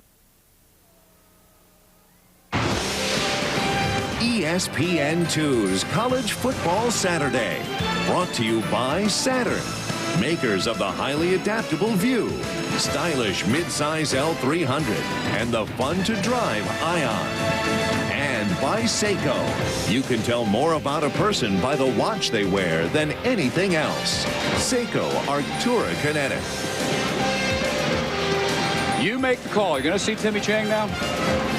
Well, I think Timmy Chang's got to come in the game now. He's got his helmet on. I mean, he's been ready. He's made it very clear. We've documented his behavior on the sidelines, which has been exemplary. And he's their hope.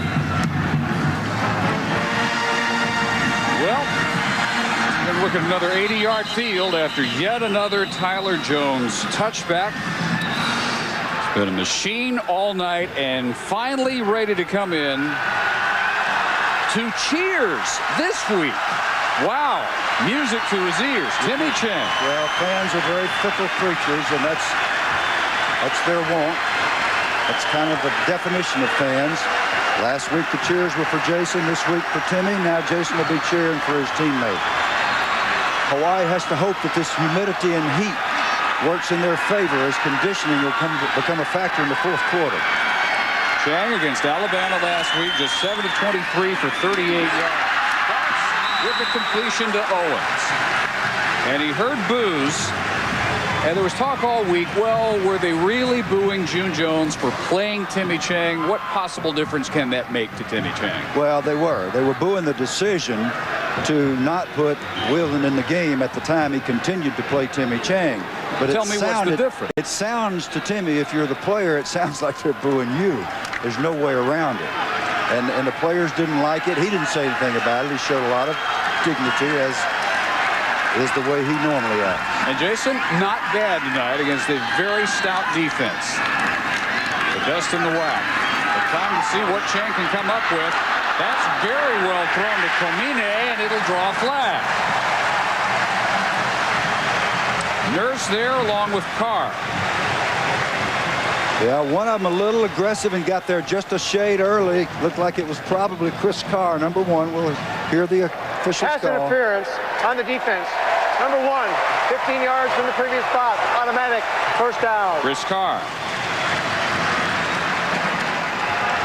Wheeldon, 44 attempts, averages just a little over 4 yards per attempt.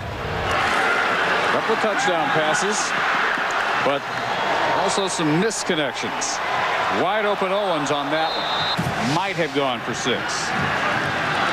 And with Dinwiddie averaging nearly 11 yards per attempt, the definition of pass efficiency. Chang's turn to try and get something established. Owens with a drop. That's what happens when you don't practice. People get upset with Chad Owens. He's taking responsibility. You can't run all week. It's not Chad's fault. He's got the bad toe. But when you don't practice, football is such a game of repetitions. Everybody else is out there catching balls all day, and that's about the 3rd drop we've had by the Hawaii receivers. And that's what you cannot afford in this offense. You don't need 2nd and 10s. Chang definitely sharper than he was a week ago. Well, speaking of practice, did you see him throw even one imperfect pass in practice yesterday? No. An hour and a half? No, he hit everything. That one, a little imperfect. One hops Michael Miyashiro. And so they have 3rd and 10.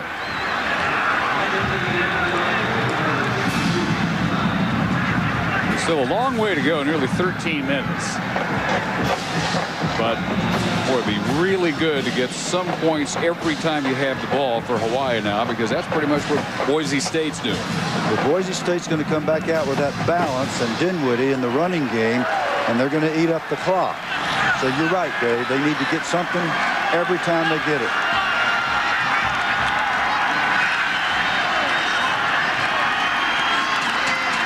Chang well protected. There's Owens. Hangs on. 2 men miss. He's inside the 30.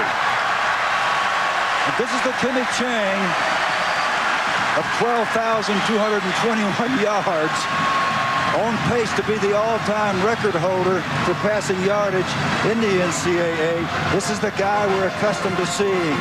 This is the Heisman Trophy candidate, throwing the ball on the mark again and again. And those two used to hook it up 8 times a game. Nation's number 2 receiver, Owens. It's the 1st and 10 right at the 30, and there's movement. Boise State started to creep up, and Brandon Eaton started to retreat from right tackle. Prior to the snap, ball start, number 66 offense. 5 yards, remains first down. Now, here's what's happening. It's a mind game between the defensive coordinator, Ron Collins of Boise State, and Timmy Chang. Timmy Chang is using a staggered snap count. And I asked June Jones when he told me about that, is that going to confuse your offensive lineman? He said, usually not. I hope not. That time, Brandon Eaton had trouble holding with the staggered snap count. 3-man rush on 1st and 15. Owens again. Back to the original line of scrimmage. As we observed in practice yesterday, Dave, Chang will actually, as he sees those white shirts, sneak up, showing that they're going to blitz or either fake the blitz. He'll say down, set, hut, and that's uncharacteristic. He may wait an inordinate amount of time between the first hut and the second, and that can actually screw up your own offensive linemen. They have to really steel themselves, and that's hard to do when you're tired in the fourth quarter.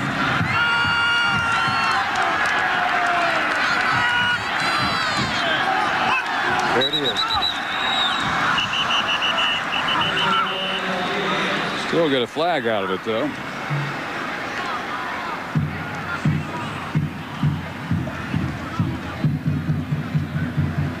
Might have waited Ball too start long. Huh? On the offense, number 84, 5-yard penalty, still second down. Absolutely no excuse. You can at least understand it when a big lineman does that on the staggered snap count. The receivers, in this case, culminate, look at the football. You don't move till the football moves. They've just added 10 yards to this drive. Look out there to the top of your screen. You saw him flinch. That's what the officials caught. Hawaii is self-destructing before our eyes here. We'll be waiting for NFL Live. It will not be seen due to the length of our game. Thrown behind, say a Pomele. And so Chang looking at a 3rd and 15.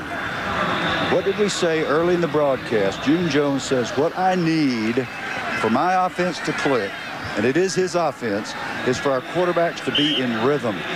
So Chang's going right down the field. He's in rhythm. He's hitting every pass. A lineman jumps. A receiver moves early. It's now 3rd and 15, and he's not so sharp suddenly. 4 downs, though. 4 downs without question. 4 downs. Not necessarily looking for all 15 here. Need to get about half of it here.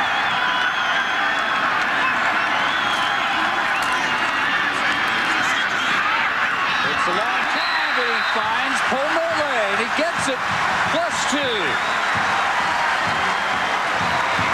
All right, he decided not to get just half of it, or at least, or June Jones did. And what's happening is we're seeing a lessening of the pass rush.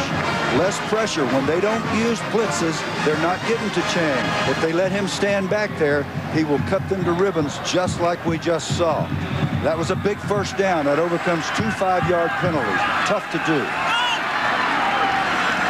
Melee Jr., Oceanside, California, the cousin of Junior Seau. And a little underneath toss to Miyashiro. Really gotten involved tonight. More so than probably any game this year. Inside the 15. Wieldon's turn to watch. Jones looking at 10 minutes plus to get 17 points. That's assuming he can hold the Boise State offense scoreless the rest of the way. This is the territory where you can expect to see more blitzing by Boise State, especially since they're not getting close to Chang when they're not blitzing.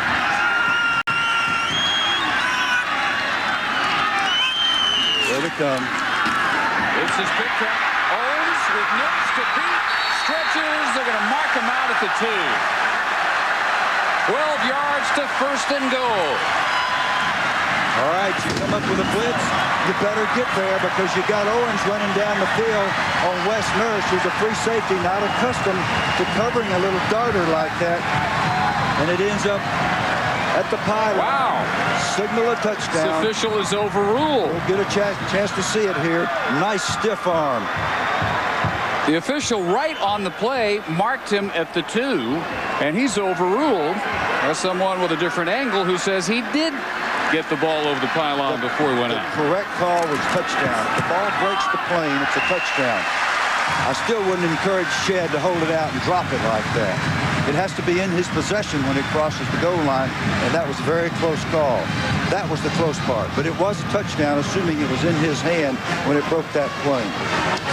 So they have it back to 10. They have 9:49 to go. They have Chang in and in rhythm. Now how much defense do they have?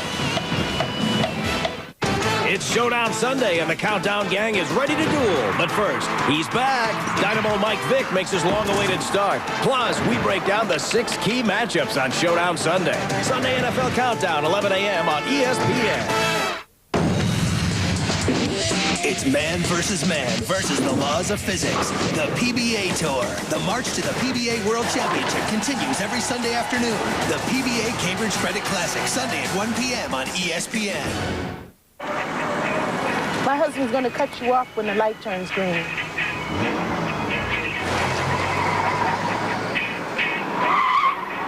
I'm driving with my knees.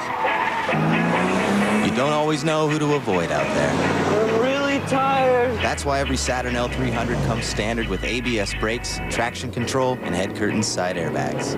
Finance a new 2004 Saturn L300-1 for $249 a month. See your retailer for details.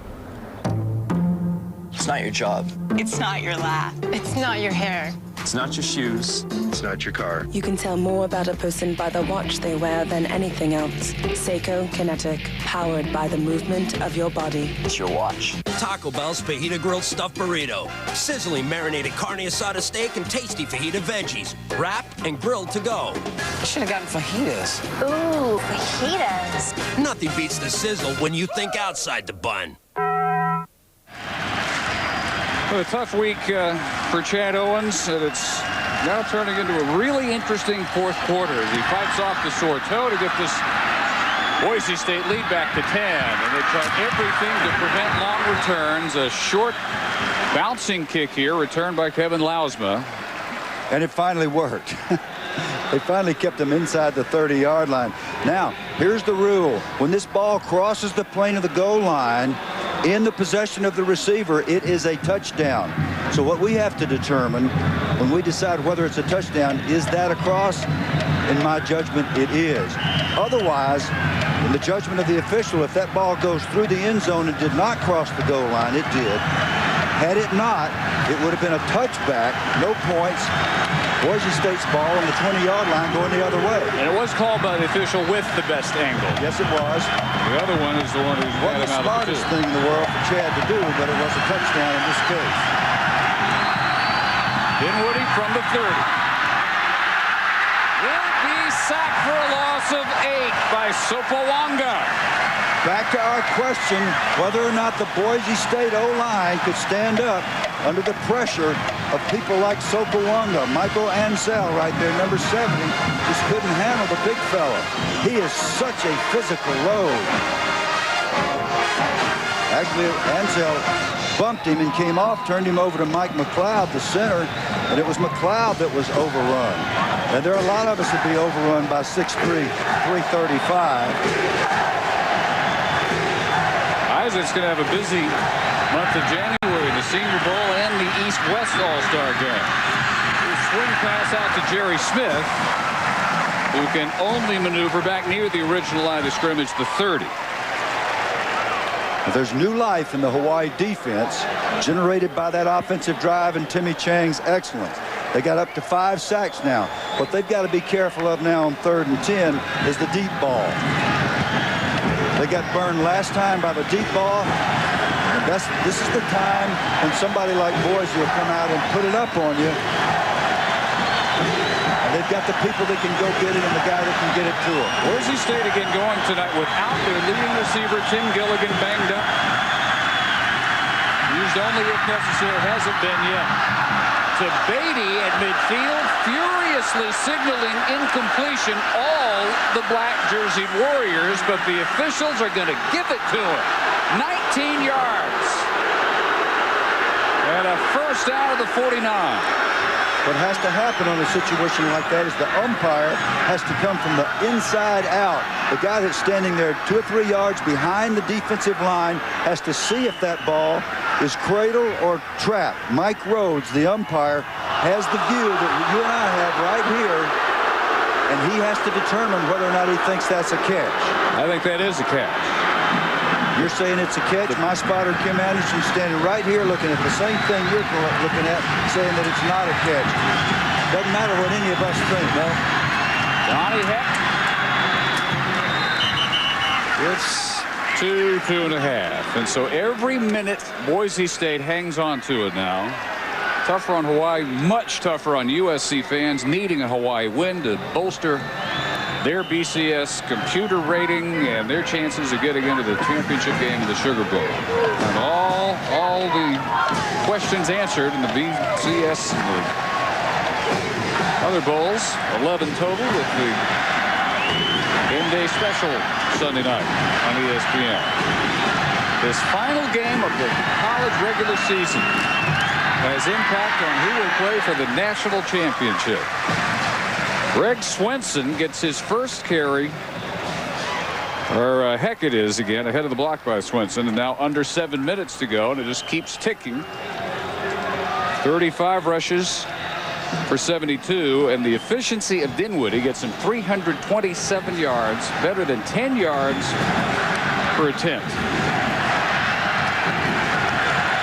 19 of 30.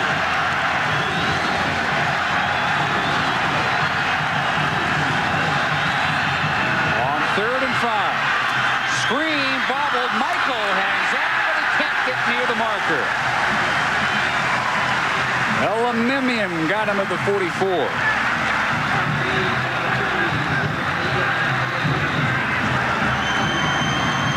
So now, up to the punter Stringer. That's right. It's very important what happens here early in the drive for Hawaii. They got to come back out sharp again and do not repeat the mistakes that they were able to overcome on the last drive.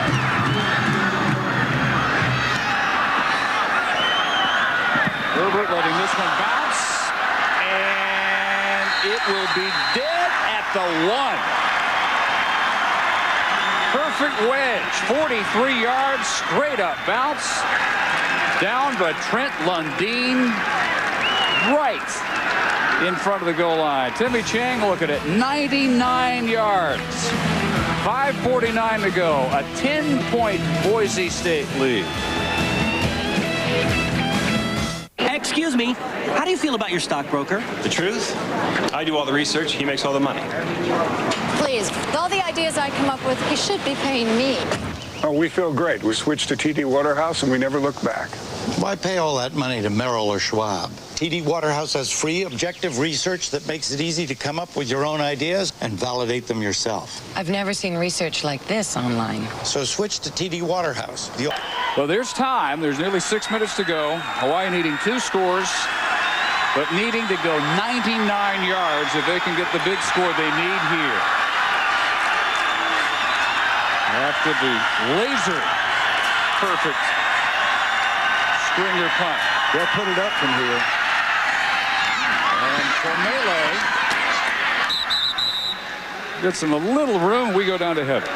Dave, it's interesting. During this week, both Jason and Timmy discussed how eerie it was and how harmonious this quarterback controversy was. The two of them are very good friends. In fact, were at once roommates, and they said it's almost eerie that it just hasn't been an issue. We've each supported each other throughout the week, and they are just playing the roles that Coach Jones asked of them and doing their job tonight. Nothing more than that. Well, and it has had the hoped-for effect on Chang. 7 of 23 against Alabama, 7 of 10 tonight.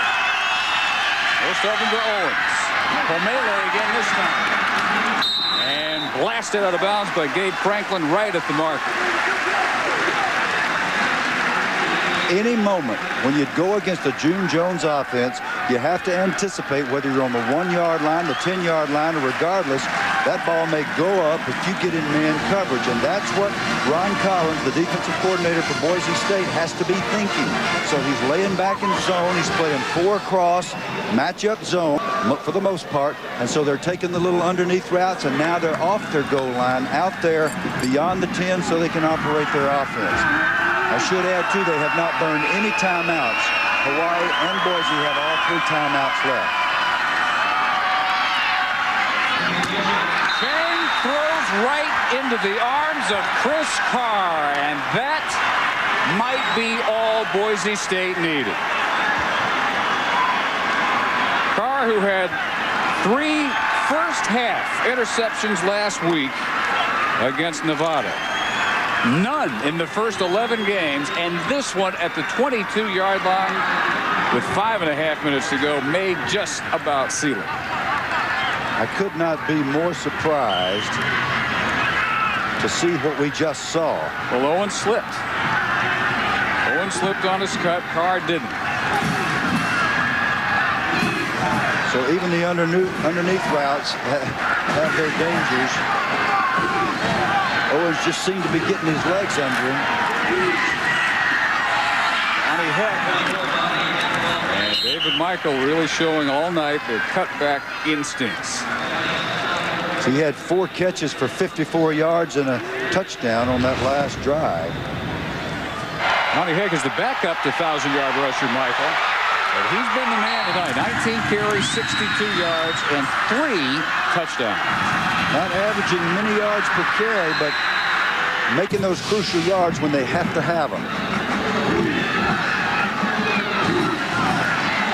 Meanwhile, Michael's carried it just 6 times for 17. One of his was a touchdown. Heck again. Looks like no gain. He gets 4 out of it. Has that knack, always going forward.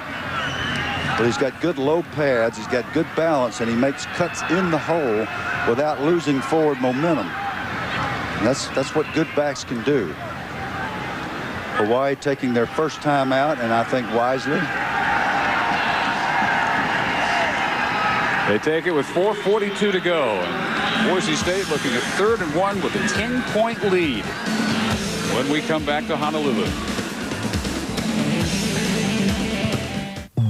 Oh, Cedric, this is perfect. Yeah, just you, me, and 6 of our best friends. Ooh. You know, I feel so good. I could just... Oh, Cedric, I love when you dance. I got a fire in my pants, girl. Ooh, Cedric. For the great taste that won't fill you up and never lets you down, make it a Bud Light. Cedric! Cedric!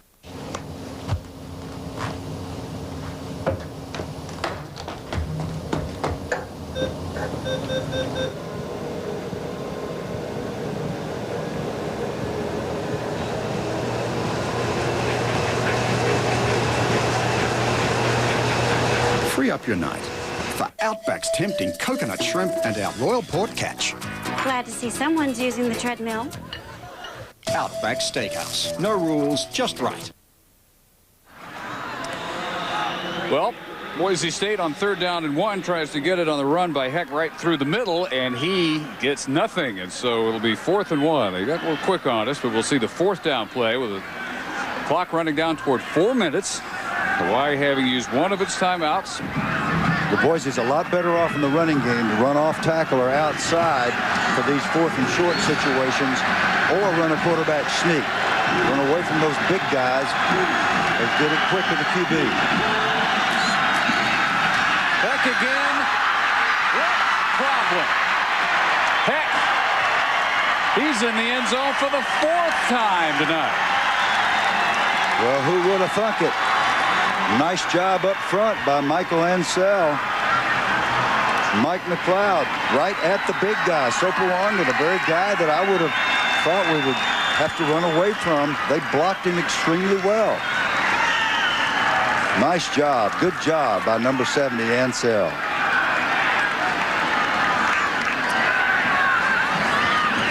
You hear Don Meredith singing? Beg your pardon? Don Meredith singing. Don't you hear that? I'm hearing him strike it up. Yeah, but I wouldn't try to duplicate that voice. Donnie Heck had 4 touchdowns all year. On the offense, number 90, 5-yard penalty. And 4 tonight.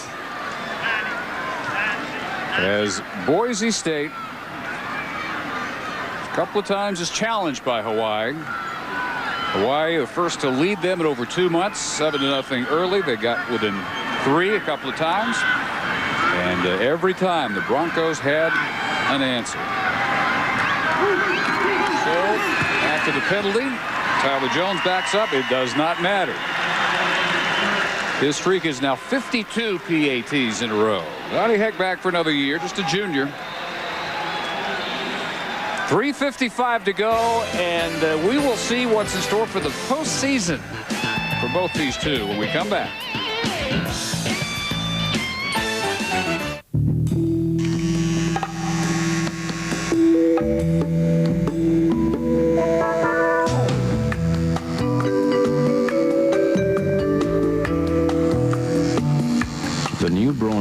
Rider automatically dispenses a protective shaving conditioner, reducing the risk of abrasion,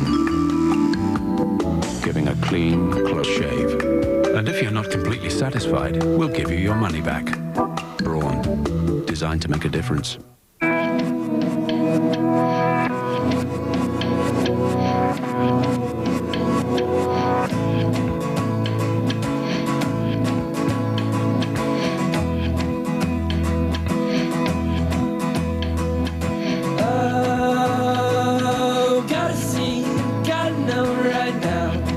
Moms have changed. Shouldn't the minivan? Introducing the all-new Nissan Quest.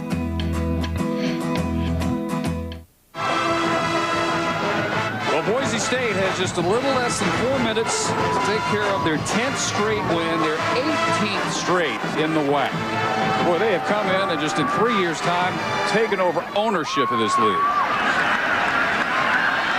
After just a few years ago being a 1AA program. John West finally gets one to return and gets it out to the 22. Let's look at the 4th touchdown run of the night, the 8th of the year for Donnie Heck. You don't have to wonder how a team does the things that Dave just talked about. Here's how you do it. Good basic blocking. Ansel, number 70, number 30, Greg Swinson, the fullback. A marvelous lead block on the middle linebacker, cleaning things up for Heck to run it in the end zone and pretty much put it on ice unless Chang can pull a couple of his miracles here. I wouldn't be sleeping yet. I mean, it's not that impossible. But flag is down, maybe too many men on the field. Illegal substitution on the defense, number 57, 5-yard penalty, still first down. Chris Barrios back up mid linebacker. If at any time you have 12 men on the field and it appears that there's an attempt to deceive, then you're in violation. So Dan Hawkins, barring this Hawaii miracle, will have a 12-1 season for the 2nd straight year. They go West on the ground and a big chunk to midfield. On his first carry of the night, he gets 25 yards, tripped up by Carr. And if he hadn't tripped and fallen, he might still be running. Well, Boise State is set for matchup with TCU in Fort Worth Damon Carter Stadium in the initial Plains Capital Fort Worth Bowl.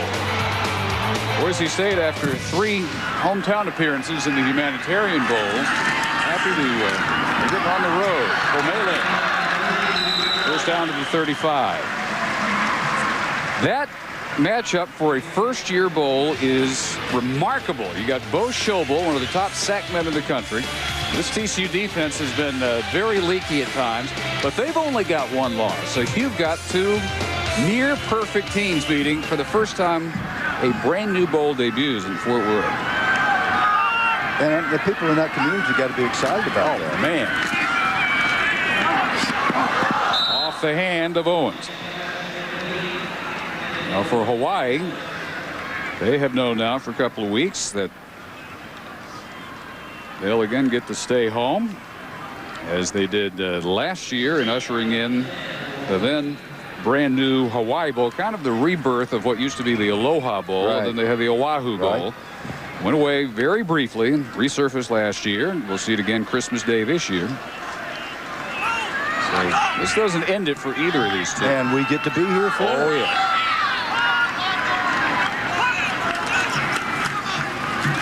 Chang overthrowing Pomele. Christmas Day, this will also be an interesting matchup. We may see 1,000 yards as Hawaii will decide on Chang or Wielden. That'll be an interesting decision now as they take on the Houston Cougars. Kevin Cobb, most efficient quarterback in Conference USA. These two high-powered passing attacks will go head-to-head, and Houston has really resurrected their program. They get to play here on Christmas Day in Aloha Stadium. Art Briles has taken a team that was at the very bottom of Division I just 2 years ago. Couldn't win a game to save their lives. Now they're in the postseason. Pomele, nice stop and start to get away from Cam Hall. and get a first down inside the 25. So the Fort Worth Bowl is intriguing and an amazingly high-power matchup for a brand-new game, but Hawaii and Houston is going to be very fun to watch, too. Yeah, well, people say we have too many bowls, and maybe we do, but it's so exciting for a community, and especially when somebody like Boise and TCU have done such amazing jobs in building their programs to where they are nationally prominent, and they get a chance to be rewarded with a nice visit to a wonderful community. And gunning that one to the back of the end zone, and Gabe Franklin got the closest to it. But Chang knows that he needs 3 scores here, no matter how you cut it. So he can't just be throwing underneath routes and letting them come up and tackle and the clock run down. So he's going to have to take some chances, and he just did just that there. TCU has spent some time in the top 10. Look like they might get themselves a BCS spot at one point. Miami of Ohio has emerged out of a MAC conference that has been superb all year. Has had Northern Illinois and Bowling Green and Miami of Ohio all ranked. How do they stack up with Boise State? Who's the best non-BCS conference team? As Culmination makes this catch. So that bowl can establish that. You going to answer my question? I said, who's so, that? You're going to wait till the postseason? Can establish that. I'm ready to say Boise State. You're holding out. The number 5 rush defense, the number 4 scoring defense, the number 4 passing and total offense, the number 2 scoring offense. And a 2-point loss at Oregon State, keeping them from 13-0. Little details of execution when you expect Boise State to get fatigued. And if you think I'm dodging your question, you're right. I'm dodging. Boise State is the one that has put the hammer down in the 4th quarter, and Hawaii is the team that has made the little mistakes since the nice drive that Chang conducted. Snaps being a little high, timing just a little bit off. 11 missed tackles by Hawaii, several of them in the last few minutes. So West only able to get it to a 4th and 8. Last gasp time for the Warriors. Chang to the end zone. Open. And Pomele can't come up with it. Franklin back there with him. Franklin just in time. It was a nice throw. It would have been a touchdown had Franklin not come out of the corner of the end zone, out of the 4 deep. Pomele in position to make the catch, and Franklin there to bat it down. Right there. Put his hat right on the football, and it bounced out. That is how you finish a season with a 12-1 record. And now that I've had a minute or two to reflect on it and think about the numbers, and especially Boise State's defense and where they stand nationwide, near the top in all the significant categories, I'd have to say you're probably right. I knew you'd come around. No, Heck with the carry down to Heather. You didn't know that. Dave, all season long, Boise State's motto has been prove it. They've done so by finishing their 2nd consecutive WAC season undefeated. Now, it originated when Dan Hawkins was playing horse. He sank this acrobatic shot, yelled to his opponent, now you prove it. They've done that all season, leaving absolutely no doubt. But by doing that, guys, I think that they've ensured that they will not be receiving a Christmas card from Pete Carroll this year. Well, 21-2 in the WAC. Now 18 straight, 23 of their last 24 overall, 10 in a row. Ready to move up from number 17. As Heck carries again, we get down near 1 minute. 12-1 WAC champs, Humanitarian Bowl champs last year. 12-1 WAC champs. Headed to the Fort Worth Bowl this year. How about this? 32-1 on their blue field in their last 33 games. Lost only to Washington State 2 years ago. Second time out here for Hawaii. Dirk Cutter now at Arizona State got this program up and running as a 1A entity, and Dan Hawkins has taken it where Cutter left off and made them one of the toughest teams in the country.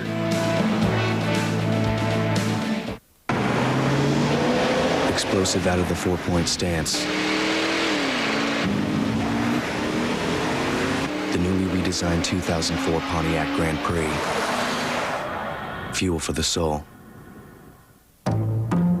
It's not your job. It's not your laugh. It's not your hair. It's not your shoes. It's not your car. You can tell more about a person by the watch they wear than anything else. Seiko Kinetic, powered by the movement of your body. It's your watch.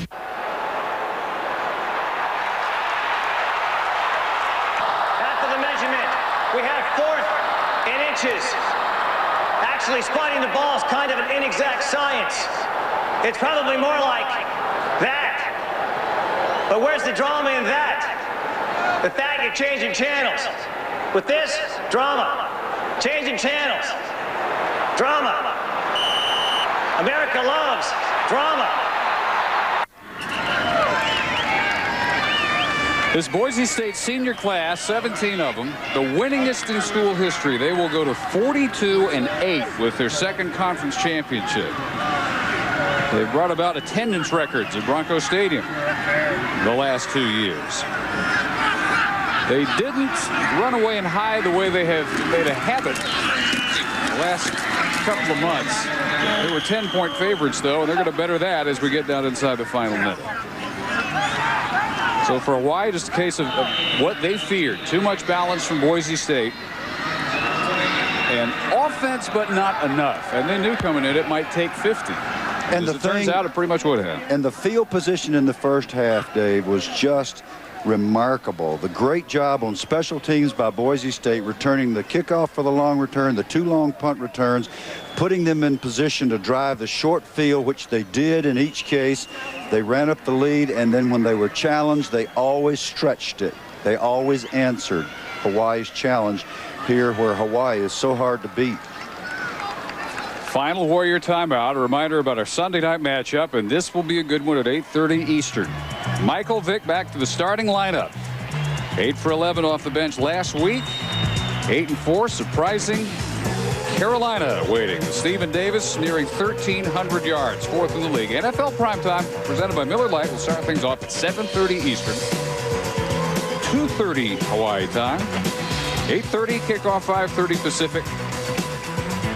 For Carolina and Atlanta. We'll see how Michael Vick looks as a starter. Sky high kick here by Kyle Stringer. And on top of that, a Bronco roll down to the 21. And a 49-yard kick and 26 seconds remaining. So Hawaii will finish the regular season 8-5, 5-3 in the WAC. They had a chance to forge a tie for second with 2 losses. That's not going to happen at 5-3. Preseason favorites in the WAC. Boise State did prove it. Boy, did they ever. But they've now got 3 weeks to get ready for the Houston Cougars, who will bring quite a challenge in the Sheraton Hawaii Bowl here on Christmas Day, right here in Aloha Stadium.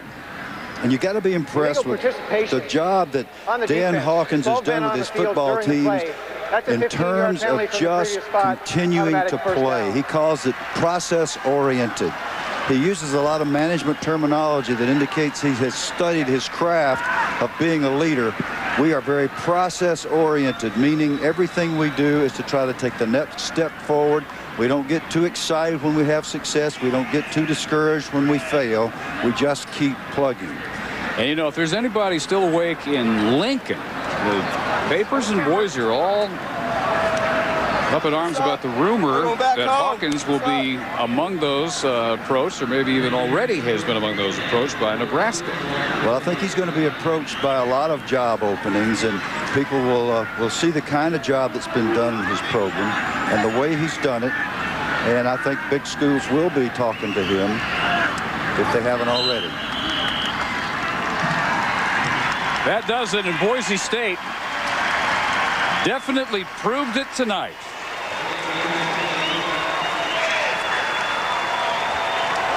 Nice job. Thank you. You too. Hey, 45-28, our final. Now they really get to enjoy the beaches this is a big time. of Waikiki tomorrow before they fly back home. I just couldn't beat you. And get ready for TCU, the Fort Worth Bowl. Again, our final, the Broncos finished 12-1, 8-0 in the regular season, 45-28 over Hawaii. For Bill Curry, Heather Cox, our entire ESPN2 crew, Dave Barnett from Honolulu. This has been a presentation of ESPN, the worldwide leader in sports. Stay tuned for Boise State, Hawaii, our favorite crew. I knew you'd say it.